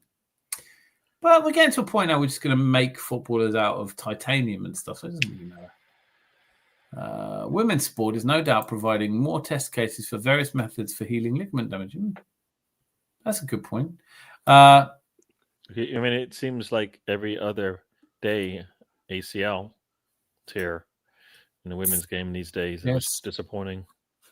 It is. I'm sure. Like I remember, there was a period around 2010, maybe a bit before, but in that period where there were really serious concerns about Arsenal because we had injury problems that other teams didn't seem to have, and I remember reading the German national team doctor had done some analysis, and he said he put the reason down to extreme training in the pre-season. That Arsene Wenger had always said he wanted his team to come out of the gates faster than anyone else, but that led to fatigue, which caused injuries. Obviously you're more likely to injure yourself if you're fatigued because you're not as sharp in your turns and things. And I think there might have been something to that. I still don't know if it's true or not, but I am very much in a camp when I look at our injuries. The ones that I find really suspicious are like, we've just signed Marino. He's coming over from Sociedad. He's never actually been injured in his life, not even as a toddler. He's basically made out of solid marble. And day one of training gets introduced to everyone. And basically some pile-driving wrestling move from Gabriel puts him out for 6 weeks. Now we're to the point where Norgard, not injured for the last 3 years, played in the Premier League ready, hasn't even had to move house. He comes in and is like, he's just injured. Well, what's wrong with him? Don't know, he's just injured. The fuck do you mean he's injured? Like, he hasn't played for us yet. He can't be injured. We didn't sign him injured. Well, I don't know, but Gabriel was playing around with him. It's like we give all of these players to Gabriel to play with for a bit, and then he gives them back. It's like good, because in a sense, like they'll never meet anyone as scary as Gabriel outside. You know what? The toy's broken, Ma. What do you mean? I gave you a solid steel bat. Get me another Marino. I'm sorry. Exactly. Puny humans. A few seasons ago, there was one incident where Tierney got injured. I think he was getting out of the club shower and then he got injured or something. I remember that was like reading about it. It's crazy. It's ridiculous. What was the other one? The other silly injury though. We've had Norgard. We've had. It just seems like a thing I would want to investigate. Oh, that's the one. Kai Havertz, warm weather training. We sent him to Dubai to have a nap, and he stretches and he's been out ever since. It's like we can't, the whole history of Gabby Jesus at Arsenal is going to be various montages of films where he's recovering from injury, but just like a Sisyphean challenge. Every day he gets the boulder to the top and everything. Like is he ever going to walk again? Like, can he just please play football once more? It just look at the shit we had with Tommy Yasu. I saw that they're not letting him go because we're pretty much down 3 strikers. So he's not gonna. He's not. 3 strikers is not. It's not a problem we've had for a while. No. But that's why he's not gonna. He's not gonna be sold or let go or whatever. I would just question who's buying him. Yeah. Juventus. Well, Juventus buy Gabby Jesus. They were rumored to this. Well, paper talk was Juventus were willing to pay 15 to 20 million for him. I want to hear more of this, but I must take a quick break. So please carry on. I will still be able to hear you. Commercial segment. There you go. Yeah. No, I saw that little video about that they're not going to let him go. Which I think unless we're bringing in a left wing, and that's the only reason why I would think we would go out there and make any changes in January. We've got all the numbers we need. We just need to get them healthy. Right. So yeah, usually Arsenal don't do business. Well, most teams don't do business in January to begin with. I would spend the extra, whatever, 10, 15 mil on Semenyo if it made, if that was a player we would like to get in the summer. Be nice to get. I also think I would rather have Semenyo than Rodrigo. I know a lot of people really want Rodrigo in this team, but I just can't see him suiting and working out in the Premier League. I could be wrong, and I'll hold my hand up if that's the case. I mean, it's going to cost more for Rodrigo, I think, than Semenyo, and you don't have to worry about any of this re-entry into the Premier League. Kind of, will he not get injured immediately? Like, you hope Semenyo wouldn't have to practice with Gabriel. Right? So I think Semenyo's a release clause too, Gary. No, it's like 60, and then it goes down 10 or 15 mil in the summer. So, Vinicius Junior, he's not signing a new contract with Real Madrid, and people are looking at him thinking, okay, Vinny, wow, what a. But do you think he'd come to the Premier League though? Where else would he go? Would he work for Arsenal? Like where would he play? Where do you fit him? Yeah. Where would he work? Would he work? Like he has to work if he comes to Arsenal. I mean, Arteta doesn't. You have to.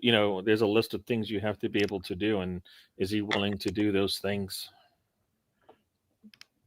That's true. Whereas I know someone like Anton Semenyo, he would do it because he's a gunner. Yeah. I think if it comes down to it, I love that point you're making, Gary, about like Vinicius Junior.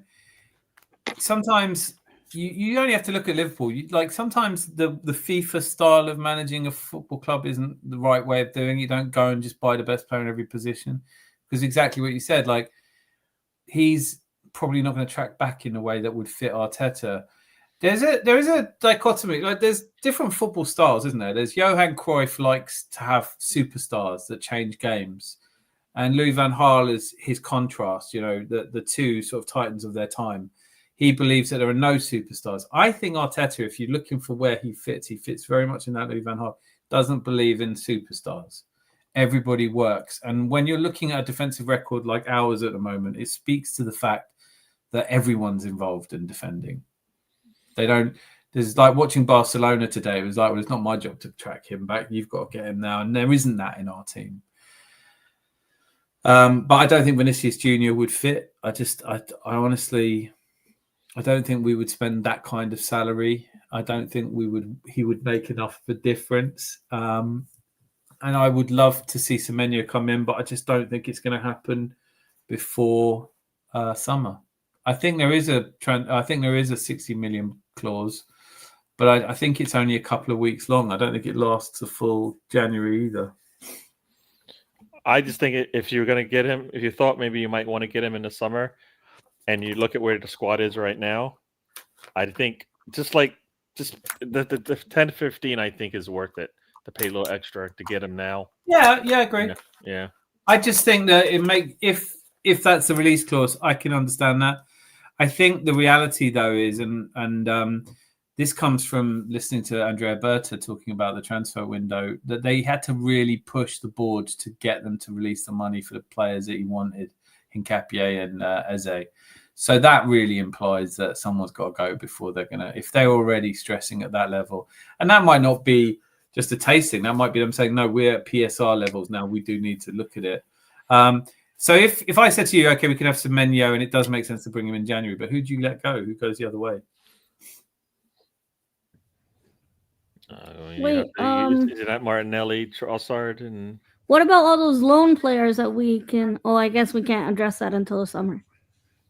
Which loan players, like Fabio Vieira? I see. Yeah, I don't know. We loaned out a few people. I definitely think we could sell him, Reece Nelson. Yeah, get the money. Oh, Nelson, that's a sad one.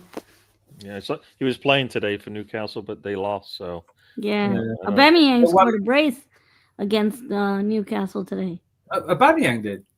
Yeah. I did not know that. I just saw that they were 1-0 up, and then the next time I looked, they were 2-1 down, and I was like, oh. Why doesn't anyone ever talk about how Eddie Howe should be sacked? What phase is he in? Well, you know, he had but he just had a good win, and now they come back to earth a little bit, right? It's like Sunderland ties us, and then the next week you're like, that's not the team we played, is it? Because they look different now, you know? The teams are up for it. But look, the thing with Newcastle is you could say they had a good win. They've lost more games than they've won this season. That would be terminal for Arteta. Yeah. And that's the levels. That is the levels right there. You can't. Arteta has to win 60-70% of his games for everybody to feel that he's worthy. You know. And even then, he could break records. He could beat teams, score more goals than and people still go, you've got to get over the line and win silverware. But with Eddie Howe, they're like, oh, look what a great job he's doing of balancing. It's very difficult playing the Champions League and the Premier League. So 12th is really good at the moment. Don't worry about that. It's a really, yes, he's spent about the same amount of money as Arteta since he's been here, but no, he's brilliant.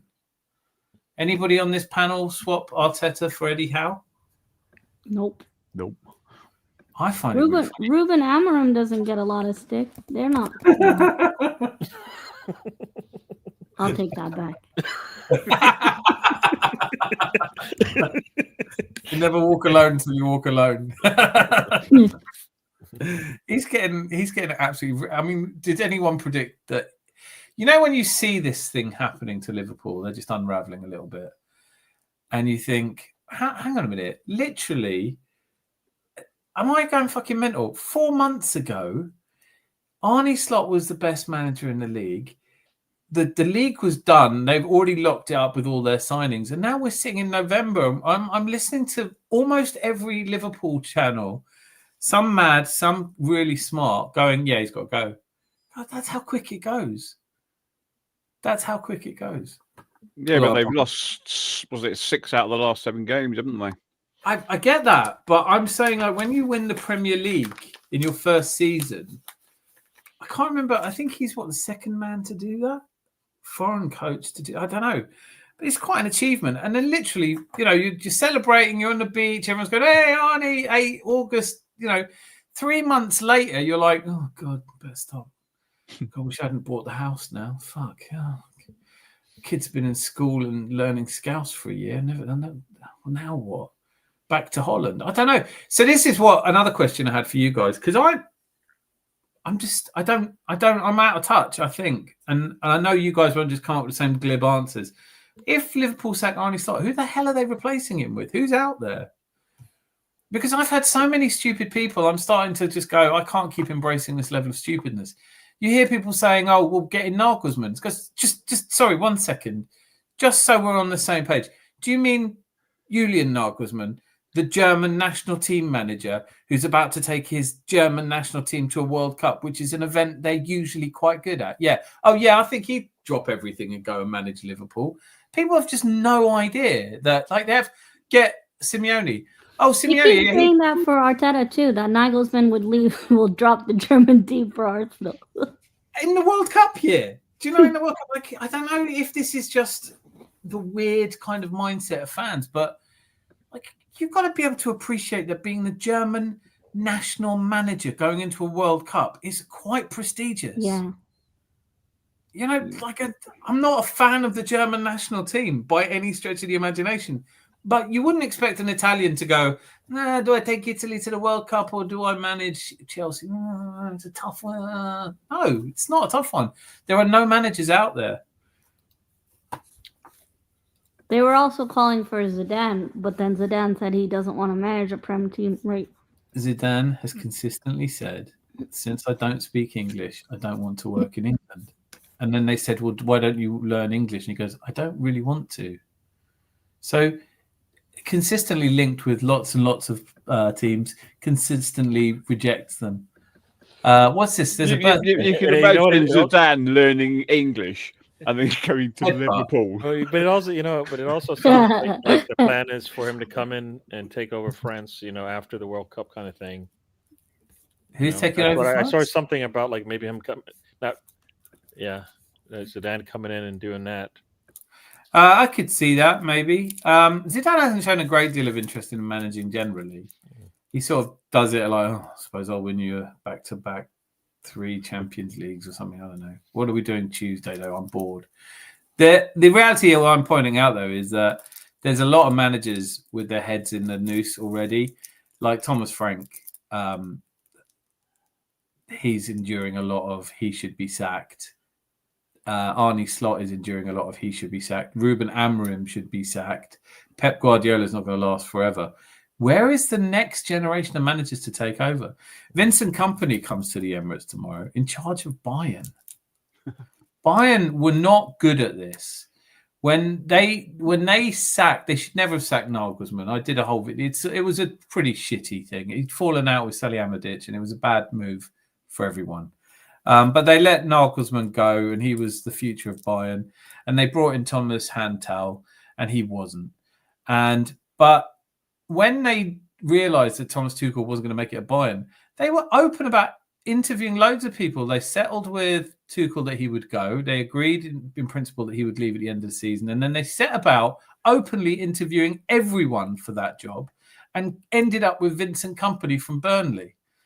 Whenever I get told we should sack the manager, I'm like, you're taking a risk because you're going to have to go for someone who hasn't proven it yet.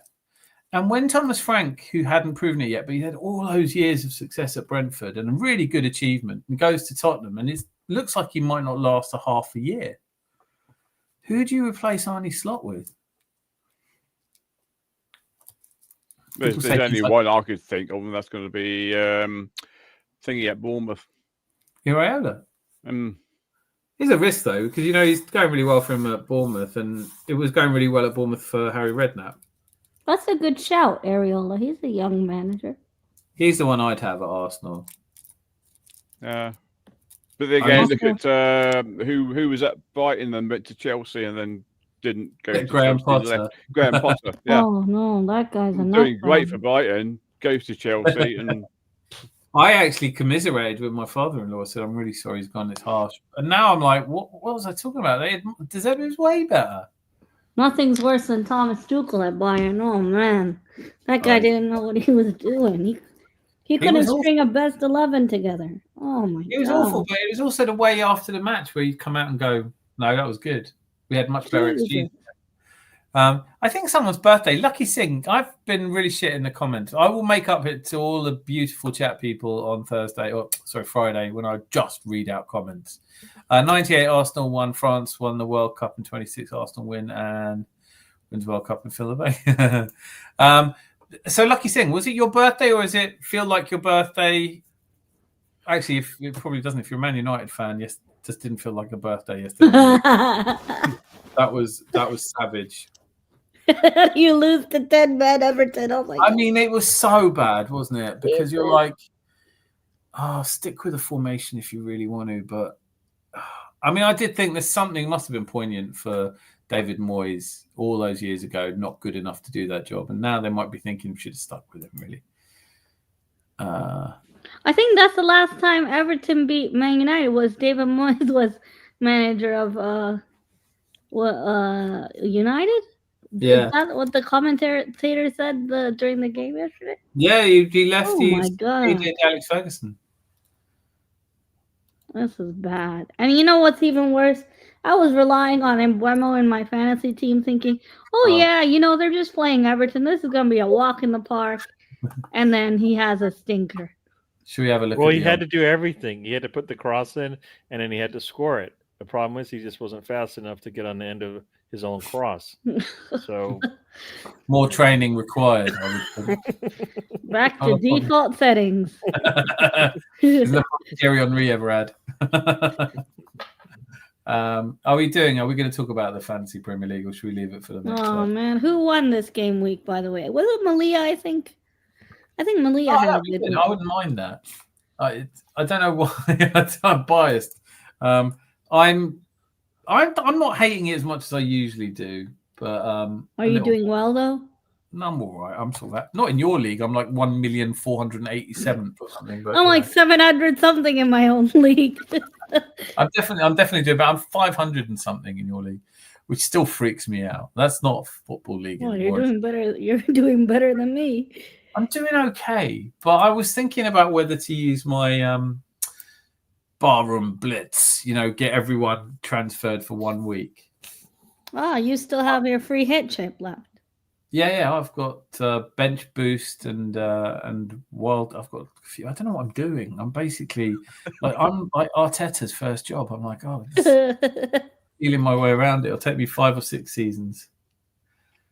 What if you have wild card, you need to use it by the end of next month because you'll get a new one. Don't add pressure to me. What's wrong with you? Like I'm already feeling the pressure. This is why I really don't like this game. And waking up in the middle of the night going, shit, how long have I got left before That's what happens. Yeah, going oh my God, Dad. Football match, enjoying the Saturday afternoon football match, and suddenly someone scores and you go, oh, brilliant, he's in my league. And then suddenly panicking, going, did I take him out? Did I leave him? Did I take him out? On the bench. I'm the idiot that had Mickey van der Ven in this game. I thought, I'm hedging. He could be good. My gosh. This is what it does to you. It's not right. Let me see if I can load it up on here. Hello, but I think in the chat. Huh? DJB is here. Hey, I still the sandwich suggestion. God, I've got to go all the way down, guys. I'm just going to scroll all the way right down to. So I do you know what? Most of them are chatting amongst themselves. That's what it's there for, really. They're not paying attention to us. Russell Martin is free. Shush. Food giggles. Oh, Russell Martin? No way. Hey, great show. Oh, that means a lot, Thank you. I think Tuchel wasn't right in his mind at the time, still reeling from his divorce. Do you know what? You're lovely, Jose, but there's another way of looking at it. Yes, he did go through divorce. He moved. Like Julian Nagelsmann was someone who worked for Tuchel years back, right? And so they had a friendship. And when Nagelsmann wasn't doing well at Bayern, he fell out with Salihamidzic. It was a really silly falling out. Shouldn't have happened. But both Khan and Salihamidzic were replaced. So it was a mistake from their side. But I'm sure I don't need to remind you, when Nagelsmann was sacked as manager of Bayern, he was second in the league with the Klassiker to come as his next game. He had Man City to come in the quarterfinals but they were doing okay. And then Tuchel came in and Tucheled it. But the thing is, I'm not so forgiving because he moved to the Ebnerstrasse, which is the road that he moved to Bayern and was flouting the fact that he really wanted the job. And that put extra pressure on Nagelsmann. So not only was he Machiavellian and getting rid of a former friend, but he also kind of fucked it up after that. So it's just like I had no love for Tuchel whatsoever. Although I am glad we're going to a World Cup and he's had a good World Cup qualifying campaign. I can't take that away from him, can I? Can I? I am the equivalent. Like, you know, people who don't like Arteta, I'm that with Tuchel. I just don't like. I even if he wins like the World Cup, I'll be like. Will you give him any credit if he won England the World Cup? I mean, I think I'd give him more than that, darling. One of the things about being an England fan is it has been fucking far too long. Stop hurt. Like, it is like Spurs, you know. I feel like we go to every tournament acting like we've got a chance of winning it. Sometimes we get close, but we never seem to have a chance of winning it. It's such a good team, though. In theory, yeah. In theory. Well, I've actually reached, do you know, like they've all given up talking to each other. This is the chat is everything. They come for the chat. That said, I have noticed it's 1:30 in the morning here. And since I have to be up to go to work, I can't wait for Christmas.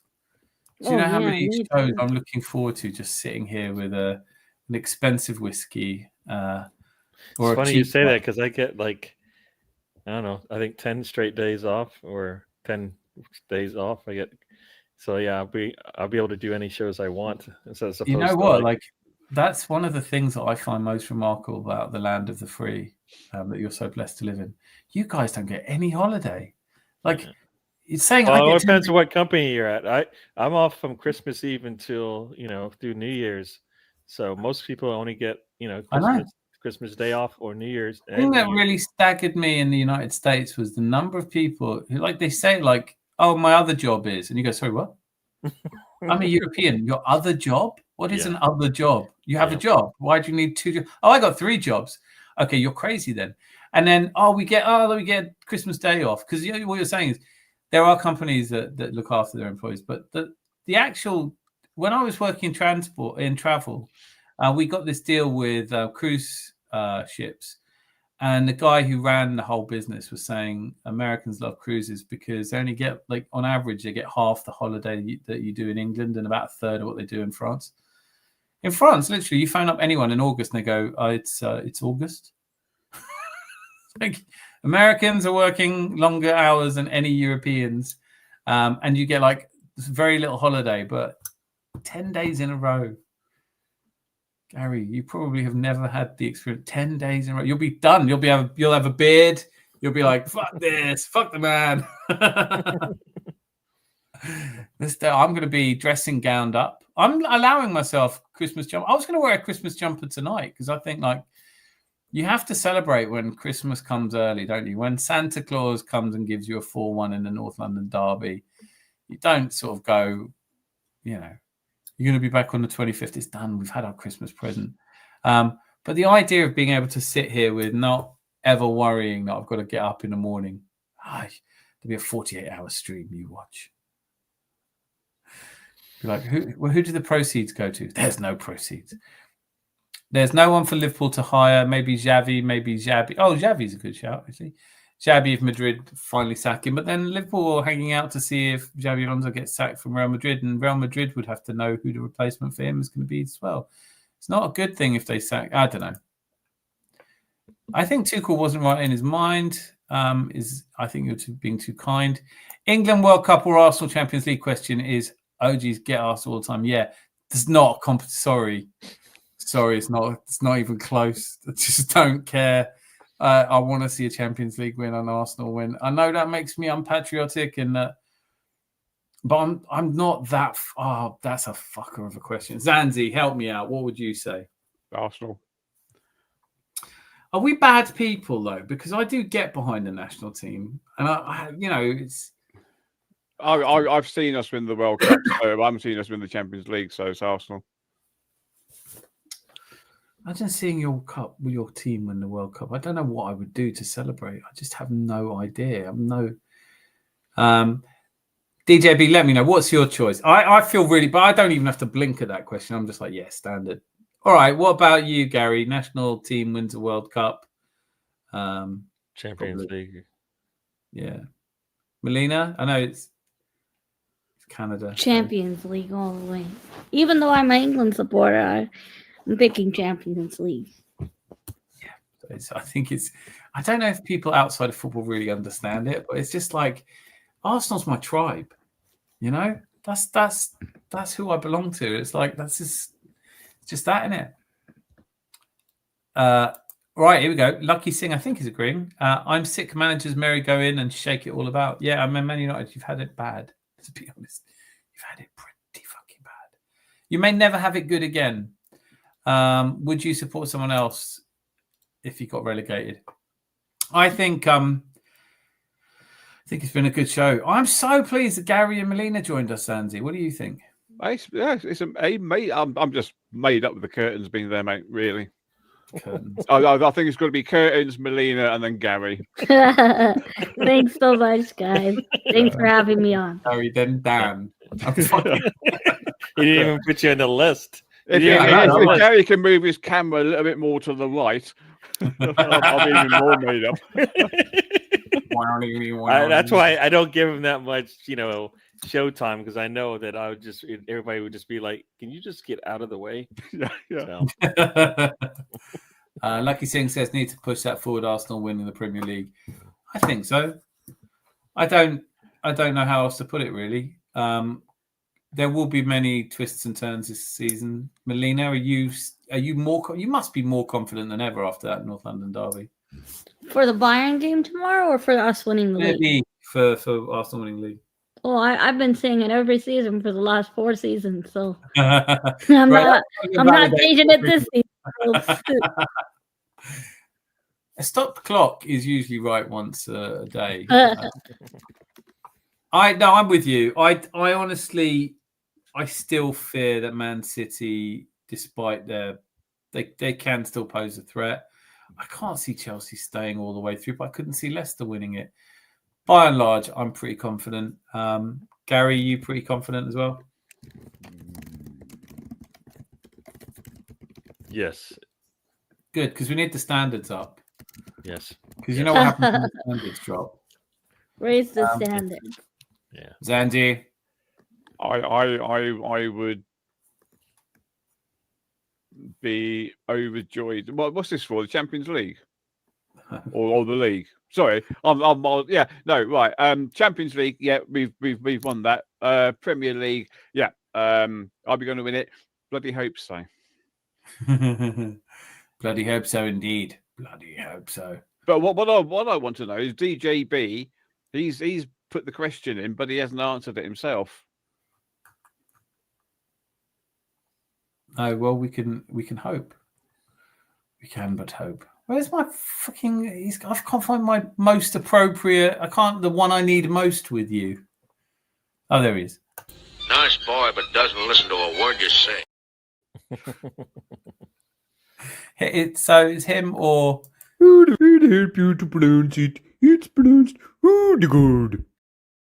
Let's just help you there, Gary. I know you're fastidious about getting that one right. And I was just confused because I was still looking at Gary's curtains and I wasn't listening to the chat really. That pattern is known as ayahuasca. It's like it's a spiritual journey. No, but it's been absolutely brilliant. Thank you so much for joining. I've really enjoyed it. Last words from you, Gary. Thank you, Dan, for having me. It was good to be on with you, Zanzi and Melina, everybody in the chat. It's good chatting with you guys. I miss being on the show. I do listen to it as much as I can when I'm not on here. So it just, you know what it is? It's been like I'm getting all the kids out of the house. So it's just me and the boss. And we're like sitting there like, we've never got to do this in like, whatever number of years, 20 plus years or whatever it seems like. So I usually try to spend as much time with her as I can. So yeah, that's what it's all about. Sounds cheesy, but yeah. And I love that. That's far from cheesy. I think that's the real, like, nobody is ever going to regret like the podcasts they missed at the end. Do you know what I mean? Like, but true. Well, I mean, I like chatting about like what's happening in the world of football or in the internet or whatever it is. So. But I think it leads us to a lovely point because I just want to say that there are people who drop in and out, and Red Eye, Guna, and like Chalkers, if you're watching. I know that not everyone always comments and stuff, but it's nice that people come and go, and some Geeks of Muckleby. I know you're out there somewhere, mate. Come back. But it's good that it's like that consistent thing in the background. But I think you absolutely got your priorities in the right place. Thank you. Melina, have you seen? A pleasure to be on here today. Thanks for having me. It's been a while, and it was nice to come and have a chilled chat. I just love how cross you got with me for that's the highlight of the for me. Here's how I'm backup striker. What are you doing? That's too much change. There was a mutiny, and I think you were right too. I think that was right. Imagine Arteta plays Trossard up front and Marino in midfield. I would laugh. Yeah, but even better if he's one of those lofted through balls. Oh, it was a nice, refreshing time to be up here today. And thanks to everyone in the chat who's made it an awesome night. Zanzi, Gary, pleasure to share a panel with you two. Esteemed elevations to you both. Love it. We did get an answer from DJB, by the way, and it's controversial. You need to raise your standards, DJB. England for me, my friend. Arsenal is my tribe, but England unites all English fans, no matter what differences. And it's every 4 years. Champions League's every season. Big up, yeah. Makes a good point. All I can remember is in '96 when we went out to Germany, and I found myself trying to unwind, trying to get over it, Trafalgar Square, and some Germans started taunting me. And in all my Arsenal life, I've never felt so angry as I did that day. So I think England matters a lot, and the argument about it being every 4 years and it uniting all English fans, but I think most English fans are just horrible. It's like, it's like the Dark Horde. I mean, like, who likes Chelsea fans? Like, who wants to unite them with City fans? No. Do not unite the England tribes. Separate them wherever possible. England winning the World Cup unites football fans, and generations have never seen it. Just me, but Arsenal is my life. We've never seen a Champions League. Can we have one Champions League? Then it'll be England one World Cup, Arsenal one Champions League, and then is modern football rubbish? God, I wish I'd seen that comment sooner. I wish you'd made that comment sooner. No, it isn't. Carl, we will definitely come back to that. That's a great question for Friday, I think. We're just finishing sub and join us back here on Friday. Oh, thanks, Rosie. Oh, thanks, Rosie. Right, so yeah, worst night of my life. I didn't go, but it was a pretty shitty night. But I can't imagine what it'd be like being in a World Cup final and losing. Do you know what? Football's just a stupid idea. Don't do it.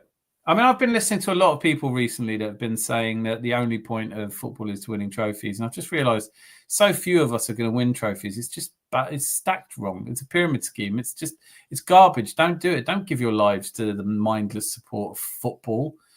There must be a sport we can all enjoy where we always win all the time.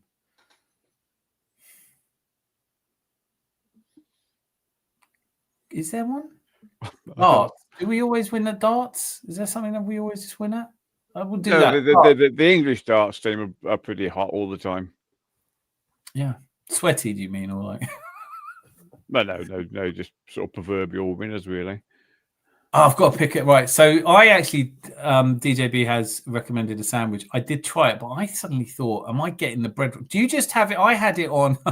as I want to do, a baked bread. But would you just use for them? And I have done a video on it, so I'm not going to spoiler it. But let's just have a melted cheddar and Pringle sarnie. Do you have it on white sliced bread, or do you have it on nice artisan sourdough? That's the question. Because I think I may have over-egged the pudding. But yeah, I'm not going to say whether I liked it or not. But please let me know, because it's been bothering me. And cricket. Walt Licky Texas says cricket. One thing I'm reasonably certain of is that growing up not watching cricket, but I know that we don't win everything. That's one thing I fucking know. Everyone else seems better. India, Pakistan, the West Indies, and probably countries I haven't heard of. Holland's probably better than us at cricket now. Australia. But if you took spiders and sports out of Australia, it's just nothing there, is there? See, I knew Rosie would have an opinion. Should always be on cheap Warburtons. Granary bread, my friend, bless people, sleep well. Right, good. I've done it wrong then. Granary bread it is for round number 2. I will let you know. Zanzi, your last thoughts? No, actually, that sounded awful. Your closing. Oh, fuck, yeah, dog. I usually say usually your first thought is the right one, but in this one I'm going to have to say that rule probably doesn't fit because I don't think that's what you meant. It's been emotional, Dan. It got very emotional when you thought about having Marino as the midfield. That's not just going to work. You can't stand outside the box thinkers. I'm noticing that, guys. You know. Yeah, but it's been really great having Melina. I mean, Melina, that avatar, that is. Thanks, Zanzi. Can't say the same about yours though. It looks like a. Zanzi, you need a new avatar. It's funny actually. Melina says a new avatar. I'm actually thinking about looking through. There's a website, Curtains Are Us. And I'm going to see if I can get a picture of Gary's curtains and have that as my avatar. It's doubled up. They double up as curtains and psychometric testing. Oh, good. Yeah, and it's great to see Gary and great to see his curtains as well. It's been everyone in chat has been brilliant as well. They have, and if there's one downside, I think to tonight, it's been I haven't been on the chat as much as I should have been. So I will make amends for that on Friday, where every single chat will be read out until I can't be bothered anymore. Oh well, and of course, before I go, we win tomorrow. Doesn't matter who. Oh yeah, shit, yeah, win tomorrow. Do you know what? Yes, sir. Jose asked earlier, is anyone doing a watch along? I don't know. Tomorrow? No. And Harry Kane's going to get sent off as well. Tyrell's doing a watch along. Tyrell. Okay. Well, I will probably. I might do a show afterwards, but otherwise I will see you all. Oh, I can make a thumbnail if you want, Dan. Please, yeah. I love to. I'm shit at thumbnails. It's so annoying. You're not doing a watch along though, right?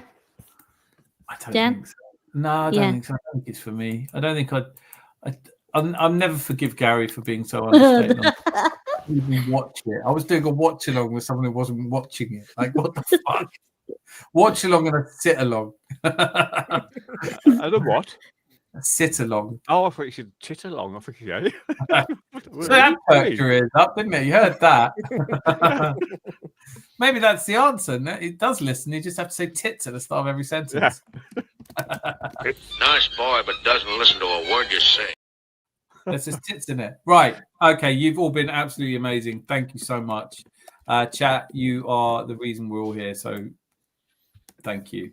And I look forward to seeing you all either to celebrate after, but like, who knows? But we might just throw in a crazy show tomorrow, or I might even talk about Fantasy Premier League.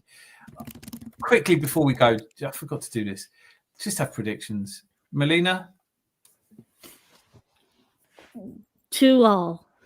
2-2. Gary? 2-1. To Arsenal. To Arsenal. Yep. Landy? 2-0. I'm going to go with. I haven't got a fucking clue. How do you guys know? How do you know? Like, I have no idea. Just I fucking know. I think Saka. Like, I thought when they came back from international play, Saka and Eze would give us some GA, as they did. So I think it's going to skip, and now Saka is going to do what he usually does when we need a goal in a game like this. He definitely shows up. So match winners, haven't we? Yeah. I'm gonna. Rosie's giving it 4-1. Rosie. Harry Kane on the goal, so he's going to get like a what do they call that thing when he scores 5 goals, right? Yeah. Martinelli will score. Yeah. Saka and Martinelli score. There you go. I think 2-2 is right. I think 2-2 is a really good bet. I think we'll draw. I'm not confident for this game. I don't care. I mean, like, I don't know why everyone else cares so much. I can't. I honestly can't. Jose says 2-1. Brilliant. Thanks for that. I can't honestly find it. Yes, it's a vanity game for me. This one. We beat them 3-0. Doesn't mean shit. Anyway, so I'm going to say 2-2 as well. And on that bombshell of copying Melina, good night. And until I see you again. Thanks, be everyone. love. Love, love. Thanks, everyone in the chat. Bye, everyone.